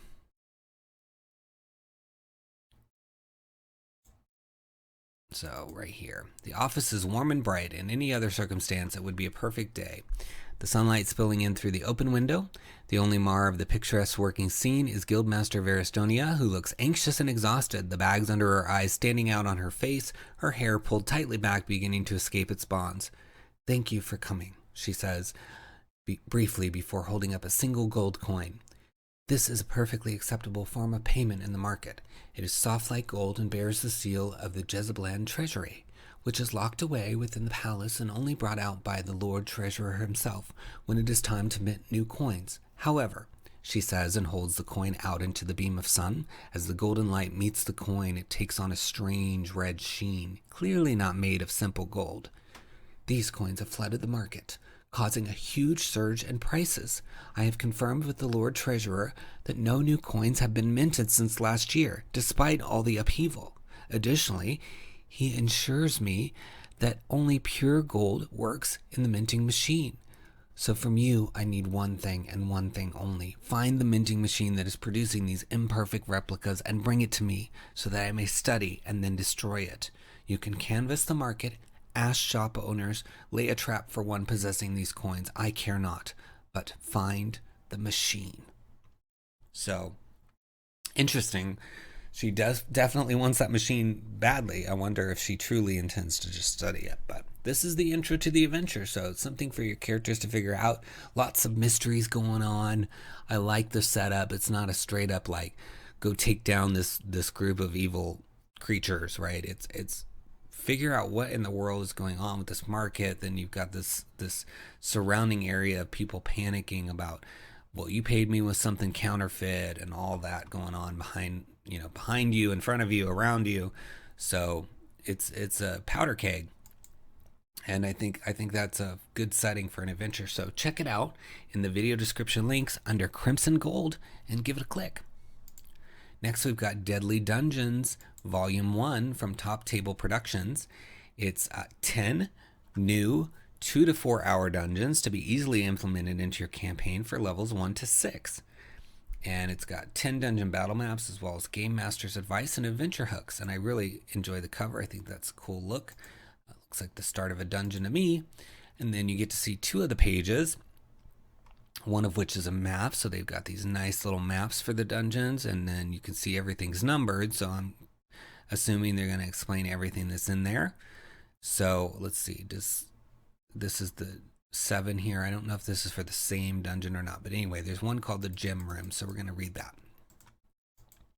says, gorgeous bright gemstones are lining the back wall of the room. There are many colors, including green, red, yellow, and silver. The other walls are covered in webbing. The top end of the room has a pool of water.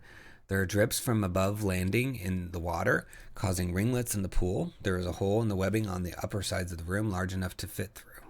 So, got like a little moody room. And then below this is telling you that there's beautiful gemstones in a lot of colors. The flooring by the gemstones is full of traps, so there's a spider involved, and shows you how much the gemstones are worth if you carve them out. And yeah, so this is definitely that one, because it says the pool of water is only 15 inches deep, so that's this room here. And now that we've zoomed in, we can see to the back wall of all these gemstones on it. So nice that there's a really well illustrated map to go with each of the rooms in these dungeons. And since there's 10 different ones, these could be really easy to slot into a campaign. You could have just a random dungeon that the group finds on its way to do something else that they need to explore, or it could just be a side quest, right? So I think it's fun. You get 10 of them for $12, so just a little over $1 for a dungeon, and I think that's awesome. So check it out under Deadly Dungeons in the links below and give it a click. Next, we've got Diamond Races, Race Equity Variant Rules for Pathfinder 1st Edition by Stephen Alpert and Diamond Recreational Studios. It is a suggested price of $2.99 on Pay What You Want for 10 pages. It says, it strives to bring all races into an equitable state. Our primary goal is to create a rules variant that allows for players to pick a race that fits their character concept rather than feeling selection pressure from some of the very basic options offered by race. So bring out your Dwarven Stone Bards, your Elven Berserkers, and your Halfling Fighters. So historically, in the last few years in Dungeons & Dragons and similar games like Pathfinder, there have been challenges to how the races are set up, because they feel like it's boxing people in, like that an elf can only be certain classes or a halfling can only be certain classes. And that doesn't really go with the world, because it's not like humans can only be certain professions, or humans can be any profession that exists in the world. So people want that for the games as well. And it, you don't always want to have the halfling playing the exact same class, or a couple classes and that's it. You want to see a halfling be able to be any class or whatever race you want to put in for halfling there. So there have been efforts in Dungeons & Dragons to alleviate that with some of the rules that have been released since the original 5th edition release. And there's more work being done in the future on it, from what I understand. But this is the first time I've seen any attempt at it for Pathfinder, because Pathfinder is really based on 3.5 edition of Dungeons & Dragons. So I'm excited by this. I think it's cool that that Diamond Recreational Studios is out here trying to bring that same flavor and option, because it just gets old. If you play these games over and over every weekend or every Thursday or whatever, you need to be able to mix it up a little bit. And so this is going to help you with that. So you can see here, they've got all kinds of information in here, and I'm happy about that. So let's take a look here at race equity. It says the variant rule is meant to modify player accessible races from human, Asmar, catfolk, dwarf, and everything in between. This variant rule's changes are applied to the original race, referred to as the base race. There are two options presented with this variant rule. The first, which attempts to equalize all races closer to an average race in Pathfinder, and the second, which attempts to bring all races up to the flexibility and strength of the Aasimar race normally offers. The modifications made to a base race by these rules are intentionally modular. Game masters are encouraged to adjust the variants presented here to best fit how they run their setting and their games, such as by removing the bonus feed or weapon familiarity traits and simply using the ability score adjustments. So under basic equity, the variant is the base race gets either a +2 to ability scores of their choice and +2 to one ability score of their choice, not granted a +2 bonus, or a +2 to one ability score of their choice. And this alters the base race's ability score modifiers. And then they get a base the base race selects 1 extra feat at first level, and then weapon familiarity, the base race selects 1 weapon familiarity option.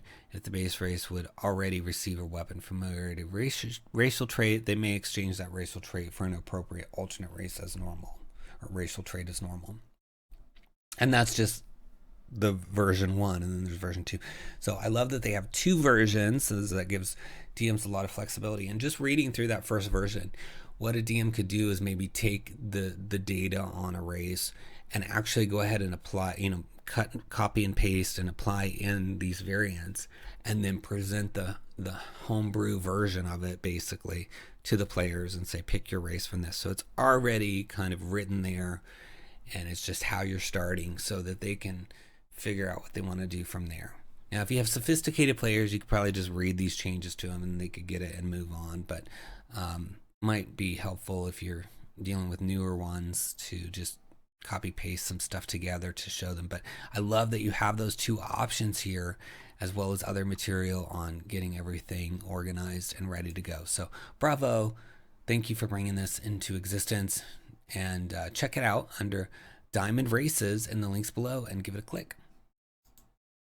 Next we have One Night Adventures Forbidden Knowledge by Don McVitie and Hellbard Games. It's an adventure for character levels 7 to 10. It says, behind the walls of the caravansary, I guess, guarded by professionals, you can finally relax a bit. The inn is reputed to have training facilities for warriors, fine food, and soft beds. All are welcome, and nearby are rumored to be hidden secrets of the ancients along with valuable treasures.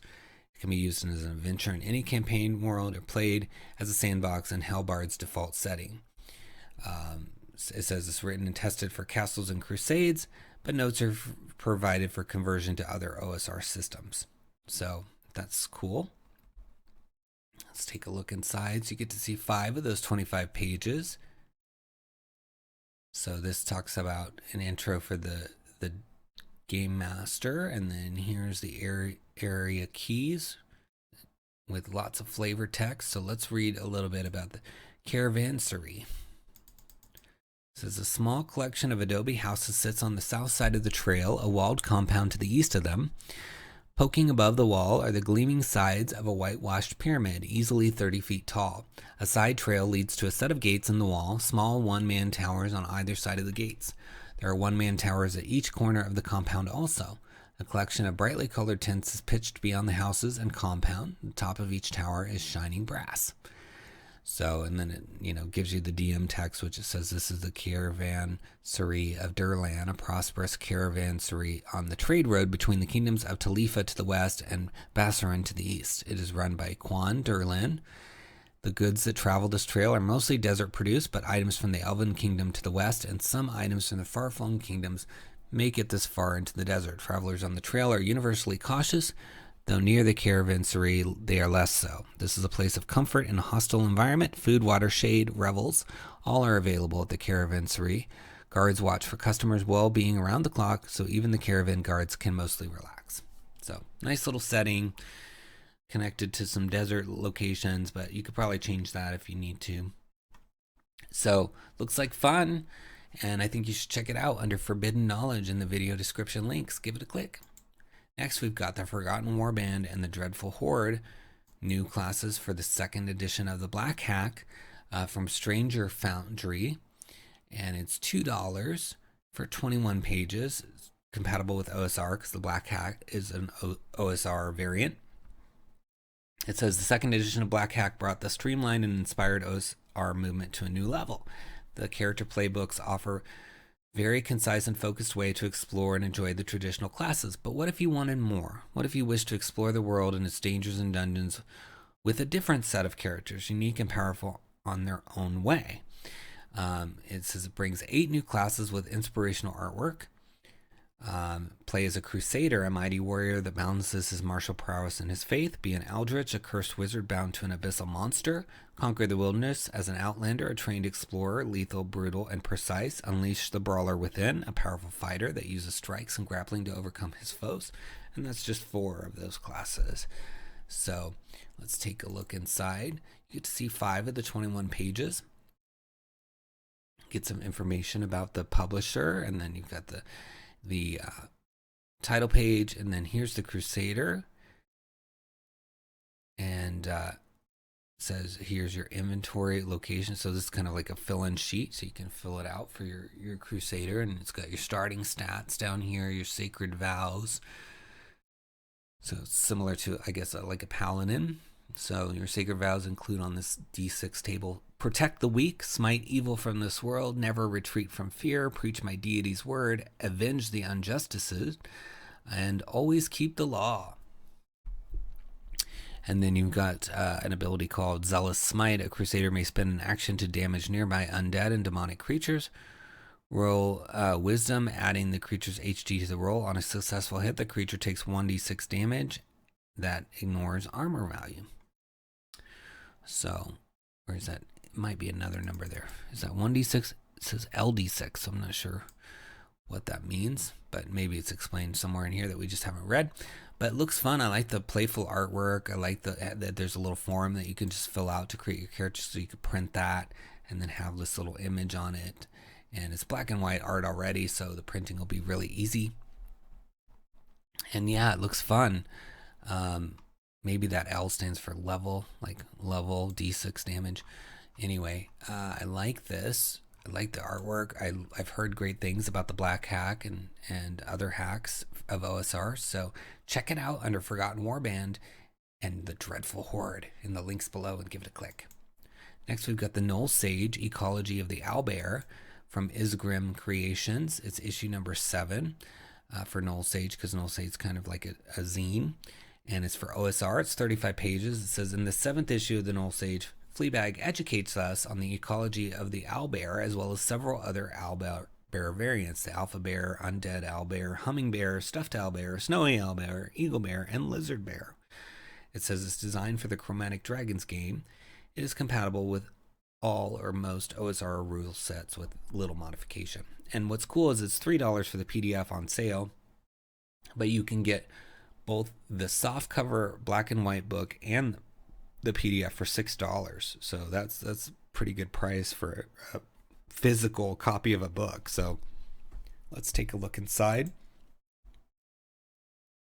So you get the list here, like they've got all of the owlbears and then some fun stuff like dungeon humor, a tavern, grimoire, etc. in here as well. So there's a lot of like fiction around the ecology that you get to hear about, and then there's some fun art and even a little adventure called A Feathery Situation. It says it's a short adventure for 4 to 6 characters of level 3 to 5. It says the mad wizard Bargoff had fled to the Wing Cove from Haven many years ago after having been driven out for his monstrous experiments. The townsfolk found his various animal hybrids to be off-putting, to put it mildly. Thus, Bargoff fled to the outskirts of Wing Cove, buying a barn and converting it to his home and laboratory to continue his experiments. Bargoff was quite successful, first creating morphs of animals on a small scale. His humming-bear was one of the first most successful hybrids. However, he didn't stop there. Soon his experiments got larger and larger. He discovered the secret to permanent animation and created a stuffed owlbear. Being infatuated with owlbears and mad wizardry experimentation used to create them, he thought he could do better. So it became one day where he created an alpha owlbear, and that was his final undoing, for the creature was unusually aggressive and always hungry. Bargoff tried to control and contain it, but it frequently escaped, which resulted in it attacking and slaying travelers between Wing Cove and Haven, as well as any sailor that dared venture into the dark wood that surrounded Wing Cove. The citizens quickly realized something was terribly wrong and sent a request for help to Baron at Haven. So that's kind of the setup for this adventure that's in here, and you've got all these different owlbears. So if you like owlbears and you're looking for some variants, and this is the book for you. It's OSR, so you can use them in your OSR right out of the gate. If you're playing 5th edition, you might have to make some conversions, but still, I think the concepts could be converted easily to other owlbears. Maybe even just add an action to an existing owlbear stat block or something, and change the name. So looks fun, and for $6 to get both a PDF and a print version is exciting to me. So check it out under Gnoll Sage 7 in the links below and give it a click. Next, we have A Knife at Sea, a whodunit murder mystery for 4 to 6 level 4 characters from Sword and Sleuth, $3.99 for 16 pages, 5th edition. It says A Knife at Sea is a classic bottle episode style murder mystery set on a small ship. The captain has been murdered in the aftermath of an unexpected storm, and an innocent man will be sentenced if the truth is not sussed out. It's balanced for 4 to 6 level 4 characters and supports a sandbox style investigation portion. While the adventure can easily be run as a one-shot, it can also be dropped into an existing campaign with lots of potential leads into follow-ups. Not a single person on the Pascuala likes their captain. He is gruff, negligent, and most of the time he is drunk. To his credit, he always ensures that he has a competent set of officers able to manage fine without his help. This allows him to keep to his habits, while ensuring that his ship makes it port to port. But when the captain is found brutally murdered, the tension of this working arrangement falls apart. An unexpected storm struck at dusk, requiring all hands to labor into the early hours. When local authorities board and awaken the crew mid-morning, the crime is discovered. To make matters worse, it appears that the murderer is the very person that the PCs were hired to protect. So, sounds like a good mystery.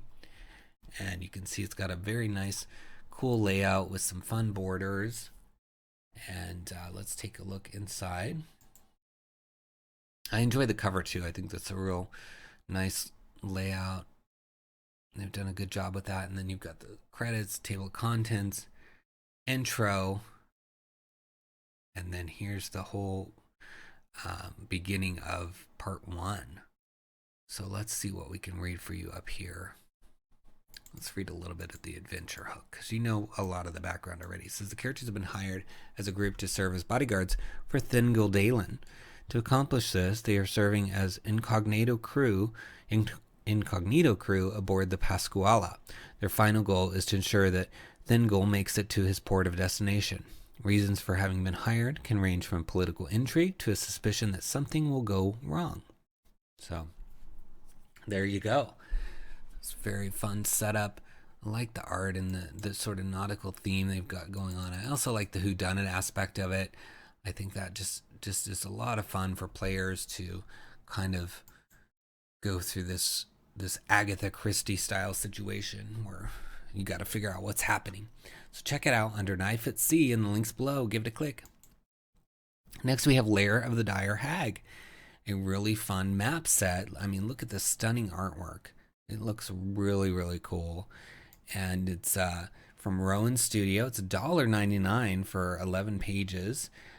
It says it's a series of 4 interconnected isometric style maps forming one large horizontal delve, depicting a fantastical lair and what lies within. Great for GMs who enjoy populating their own dungeons and for players who enjoy seeing what's around them as their characters explore.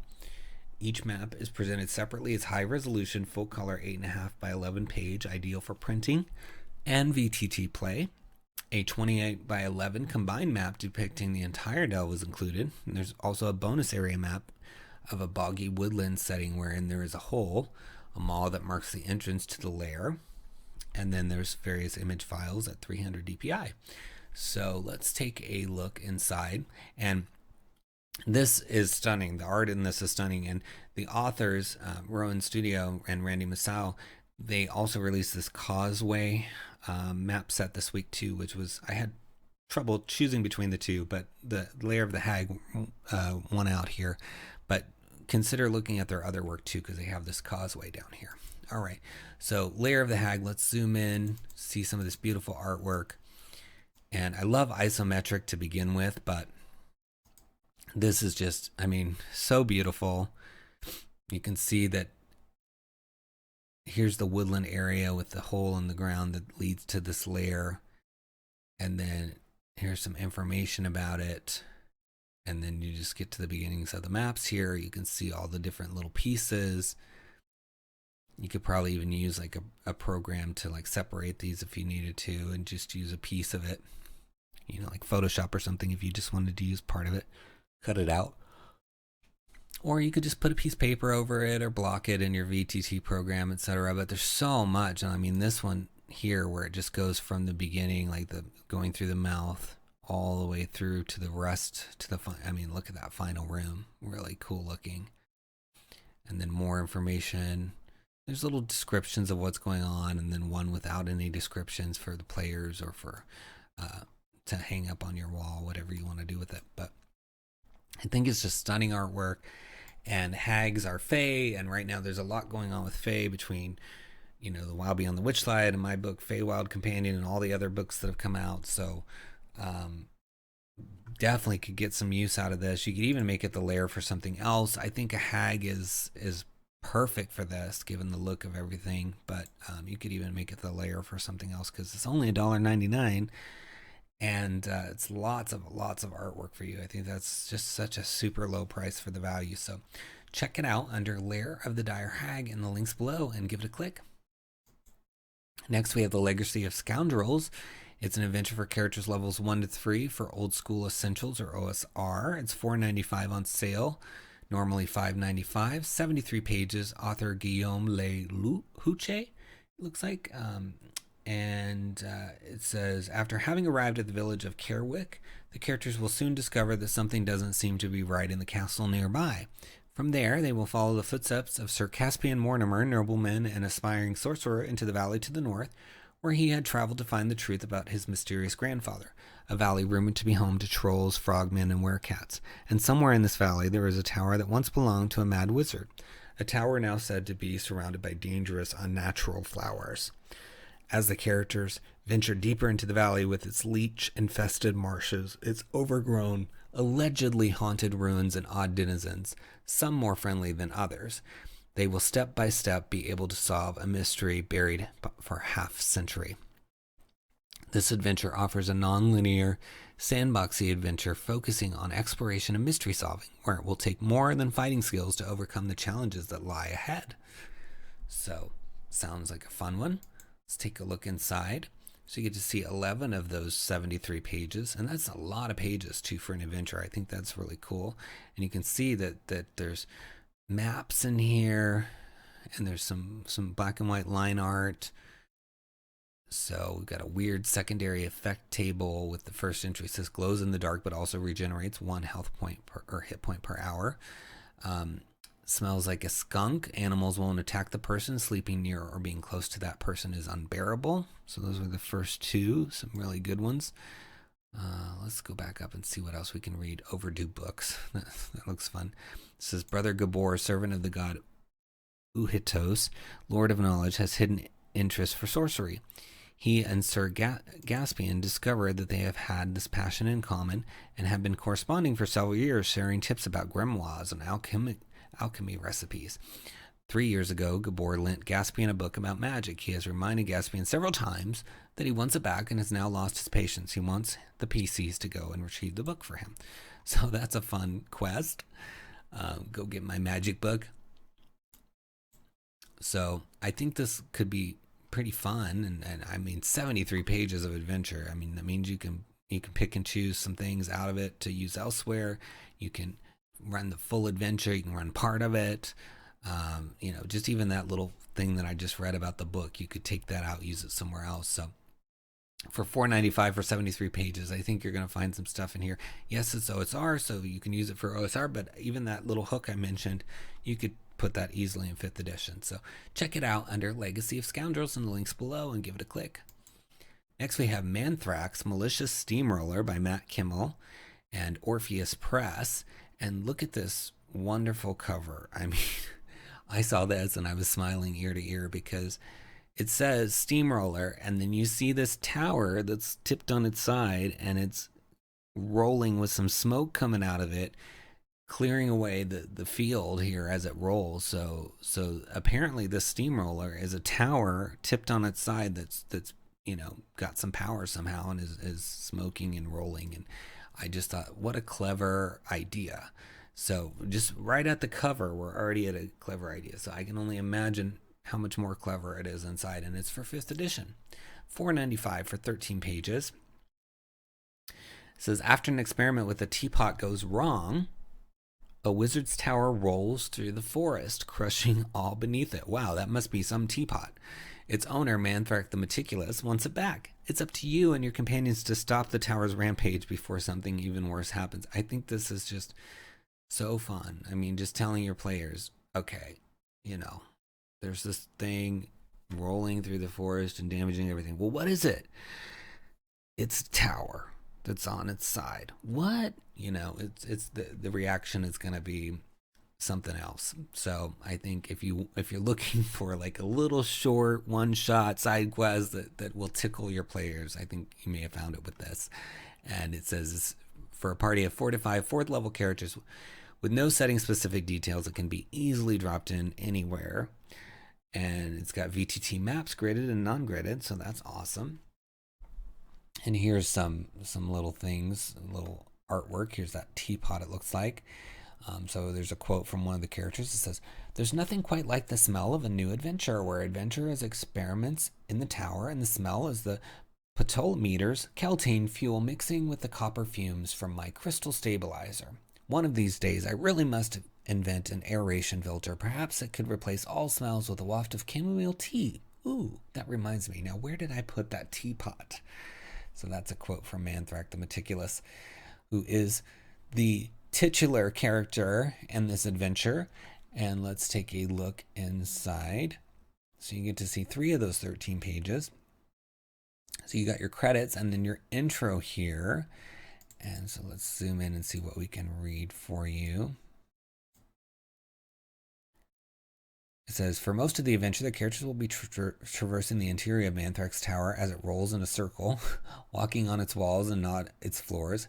Make sure to review the mechanics of this before putting it in front of players. Detailed rules are provided within the tower interior and its continued rotation. And it says, tone, this adventure is written specifically to be fast, frenetic, and action-packed. Falling damage is minimized, foes are somewhat weakened, and the adventuring day will contain 5 encounters. With these things in mind, don't give your characters a breather. Don't let up and keep play moving. It might seem like turning 3 valves with 2 of them being on the wall is a complicated process, but it's really not. Let the players have a little time to think about their turns, but if they're pulling out trigonometry or planning beyond the current round, push them a little. So, very cool. I like that it has that fun tone. And just thinking about this, what it said here is that there are mechanics for walking on the walls as opposed to walking on the floors. And that, you know, this thing is going to be constantly in motion. So those mechanics, if you purchase this, could probably be applied to other situations, you know, walking on something else that's rotating, you know, even in a futuristic setting. So I think there's a lot of value here and just a fun concept and just really cool art. So check it out under Manthrak's Malicious Steamroller in the video description links and give it a click.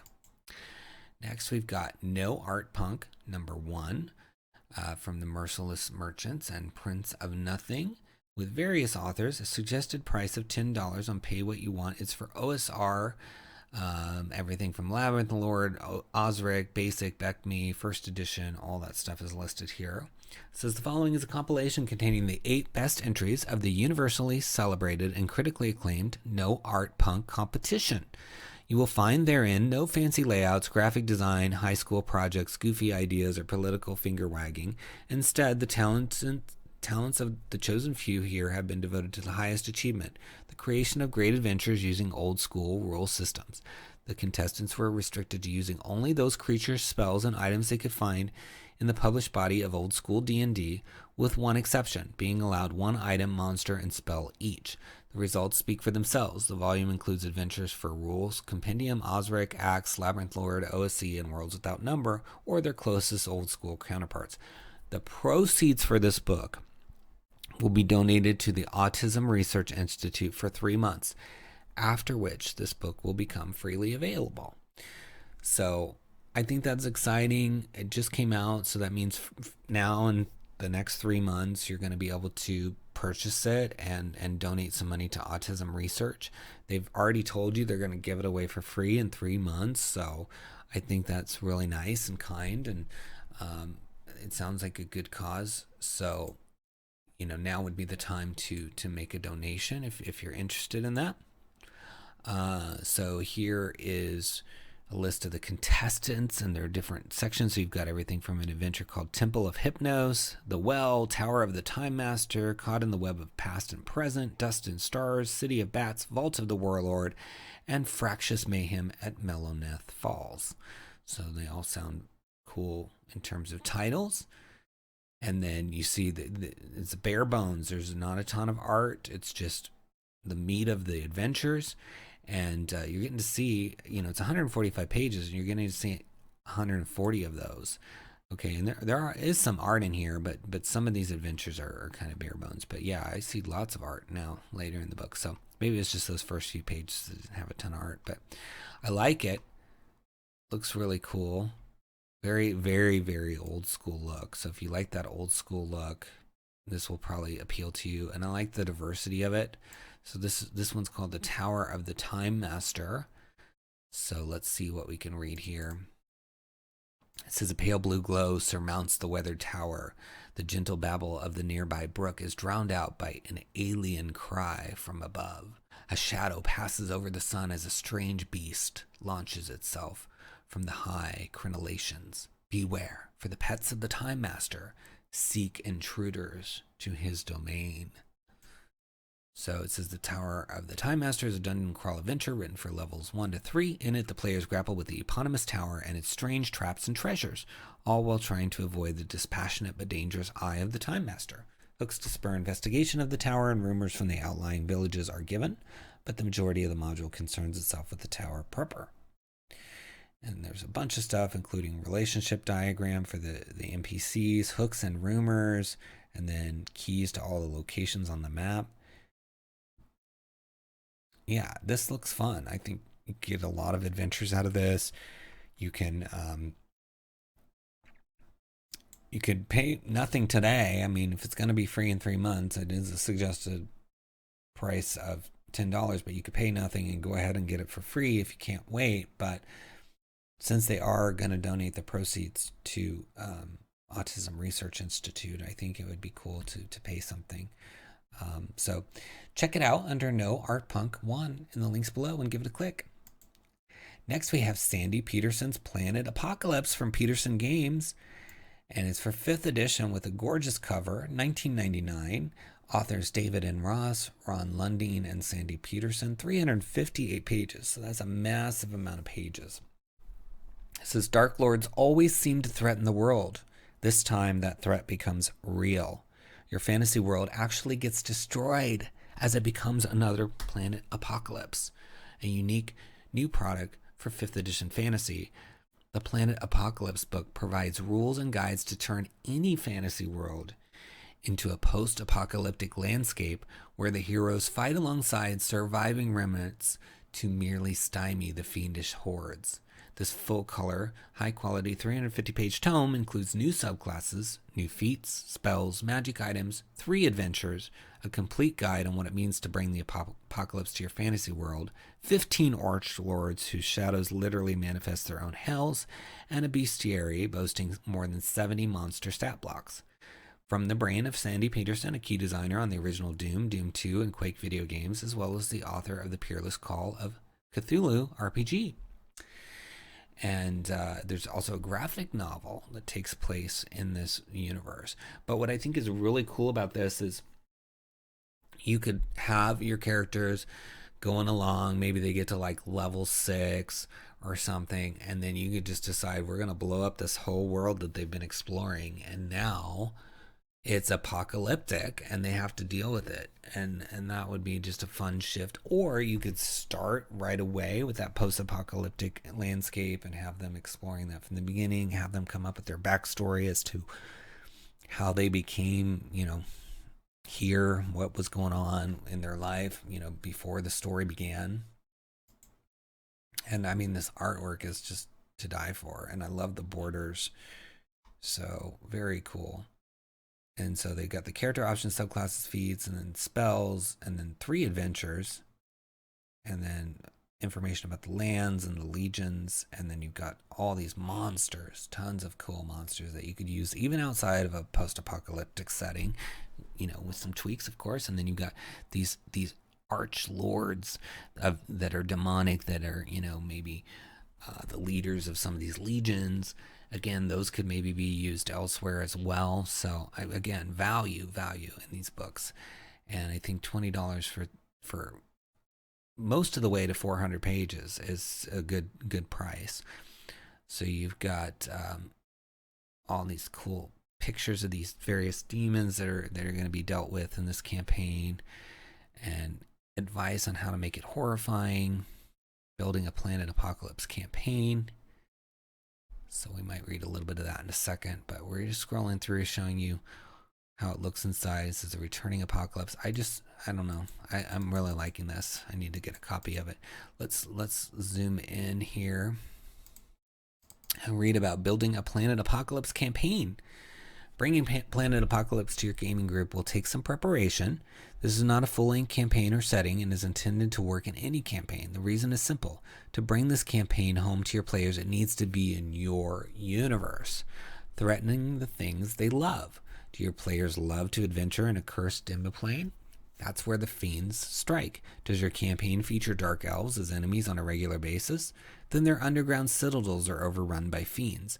No doubt Strife has already riven underworld society with some battling the fiends, while others, some evincing under hell corruption, have switched sides and waged war against their brethren.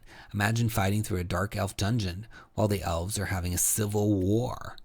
A Planet Apocalypse campaign cries out for customization of your specific campaign, and this book is here to help. So that's just cool. I like that they've come up with a way to like repurpose what you're doing. Maybe you've done 3 or 4 campaigns with your players, and so you can start your campaign, make everyone think it's just going to go the normal way, and then boom, there's these fiends that show up, and you know, literally all hell breaks loose. So I think that's really fun. I'm guessing, even though this book doesn't provide a full post-apocalypse setting, you could combine this with other things, maybe take some stuff from Dark Sun and some other places and piece together a full one if you wanted to. Because, I mean, 358 pages with all these creatures and things going on. There's so much material here to build something, and it's from some really established creators, which is exciting. So I urge you to check it out under Planet Apocalypse, and those video description links, give it a click. Next, we have Seeds of Decay, new options for playing forest animals, the Woodkin, and it's by Daryl T. Jones. And I love this artwork here. It's Splattered Ink Games and Hit Point Press looks like are involved. This particular book is free on suggested pay what you want, so you can pay something if you want. And it says new options for playing forest creatures in 5th edition. Includes several new racial options and a unique system for creating your own animals. The Great Blue River flows through and around the prime tree. The first tree of the forest provides life to these flowing currents, often with unpredictable results. One quality is known. The water gives intelligence and understanding to many forest creatures that otherwise would not have it. These are known as woodkin. How the Blue River's water chooses which creatures gain knowledge and understanding is not known. Nor do they know why some trees that grow along its banks suddenly uproot, gaining the ability to walk and talk. What is known is that woodkin are just as much part of Dauberton as the daubers themselves. So, you know, this connects to other things, of course, but you could use this on its own. You can have this blue river that's kind of randomly giving creatures awakened states and trees awakened states. It does say 5th edition here. It doesn't say it over here. Daryl, if you're watching, you might want to check the box over here for 5th edition to make it easier for people to find it. But I think the concept is really fun. You could even take it elsewhere or just use some of the creatures in here and have a lot of fun with it. I think they're adorable looking, and I love these concepts of the prime tree and the blue river, and the fact that it's not just animals, but it's plants becoming awakened by this just natural river. And there's no full preview, but we can look at a little bit here with the quick preview. So you can see the woodkin, and it's got all the information on the different ones, and just really fun artwork in here for free. This is for free, so you can grab this and get it. So I think that's really fun. And or you can pay something if you want to support the author, which I do recommend doing. But if you're listening, Daryl, maybe you can add just even like a image of some of the writing so people can check out your writing, because it looks really good. It's hard to read any of it here, but you've got such beautiful art. I think if even just one page or maybe just maybe a section would be awesome. And that may be added by the time you click the link if you're watching. So give it a click and grab it for free or pay something. But definitely check it out under player options for forest animals in the links below. Give it a click. Next, we've got the Rangers Adapted Arcana by Leif Nelson, and Superimposing is the name of the publisher. $3.99 for on sale, and it is 20 pages. It says, whether you're lost in the wilderness or tracking a ravening beast, a ranger will use all that they have learned to achieve their goal. The Rangers Adapted Arcana introduces additions and tweaks to your ranger spellcasting based on their favored enemies and terrain. With Adapted Arcana, your choices for where you're a ranger trained or what prey they hunt becomes more meaningfully personalized and impactful in the wilderness. Gain information, explore weaknesses, and learn from your enemies as your ranger taps into nature's primal magics. So you've got new spellcasting rules for the ranger, including prepared casting, ritual casting, and favored adaptation. And then you've got adaptations of the 5th edition's core ranger spells, adaptations of spells from third-party publishers, and completely new spells to ensure your ranger is always prepared for whatever they face.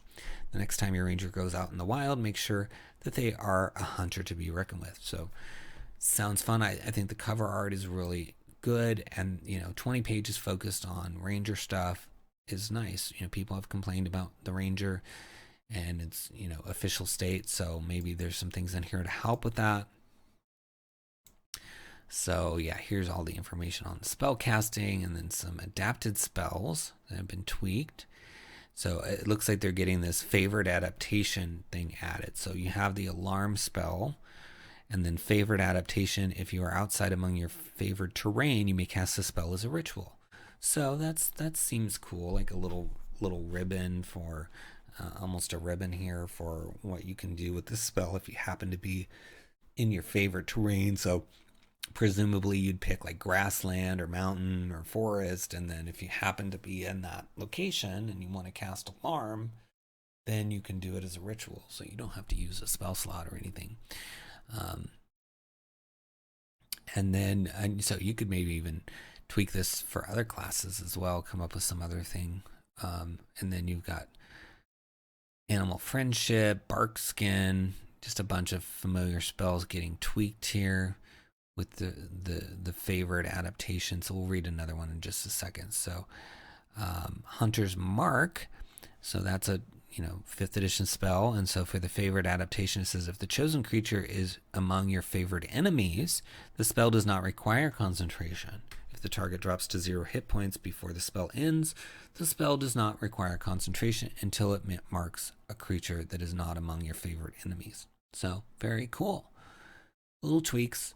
Nothing crazy, that game breaking, right? But enough to make it a little different and to have a reason to have a list of favored characters and favored terrains and things like that, connecting you further, I think, to nature, like rangers are kind of naturally meant to be.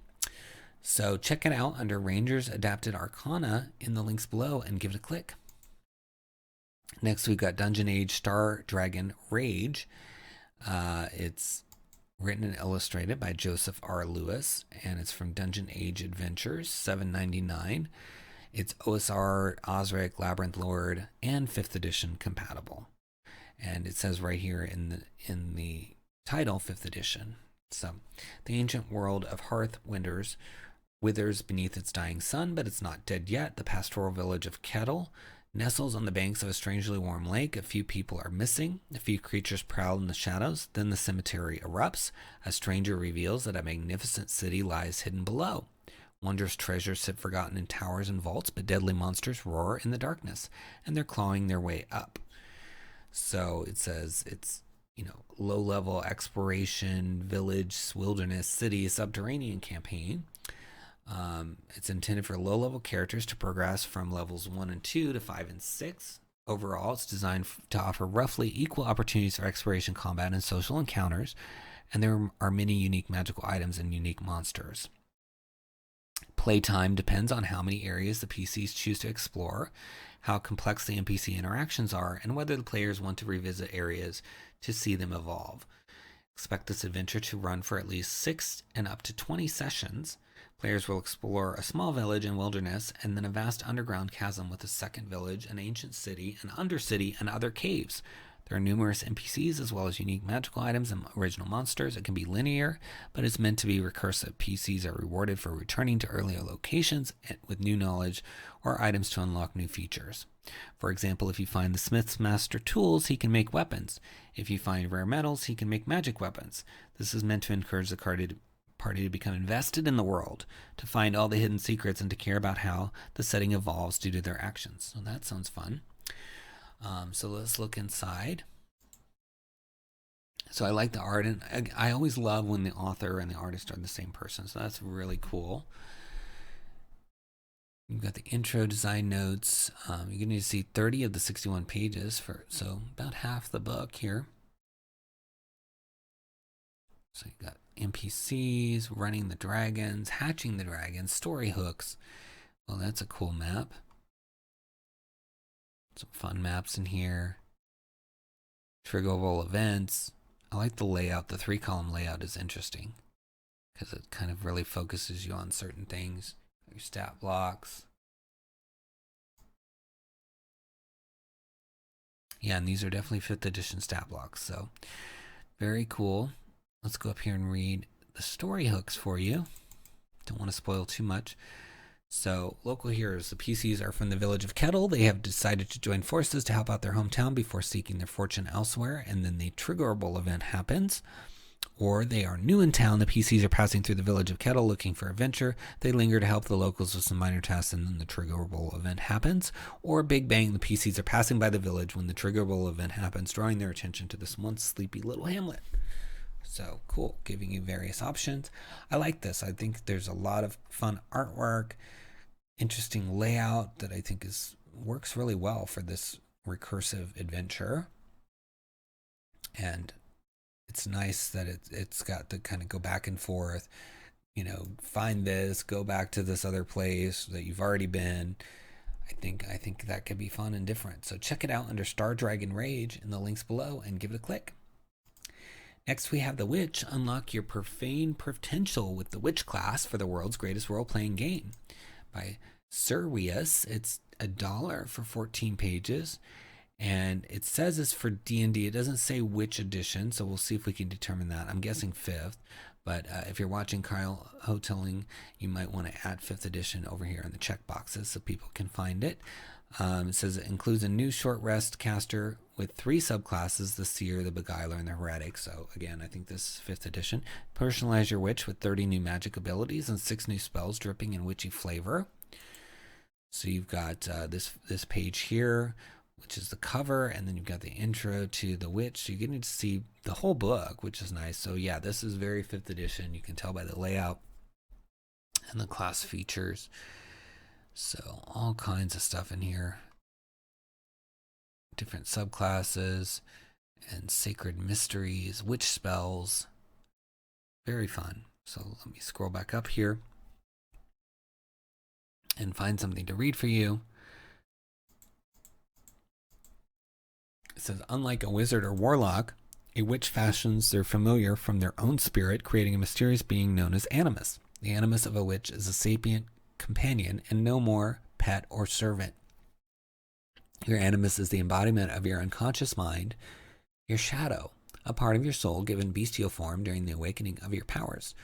Your animus takes the fixed form of a CR0 beast of your choice and has the statistics of that beast, except it has resistance to non-magical damage, and its intelligence is equal to your own.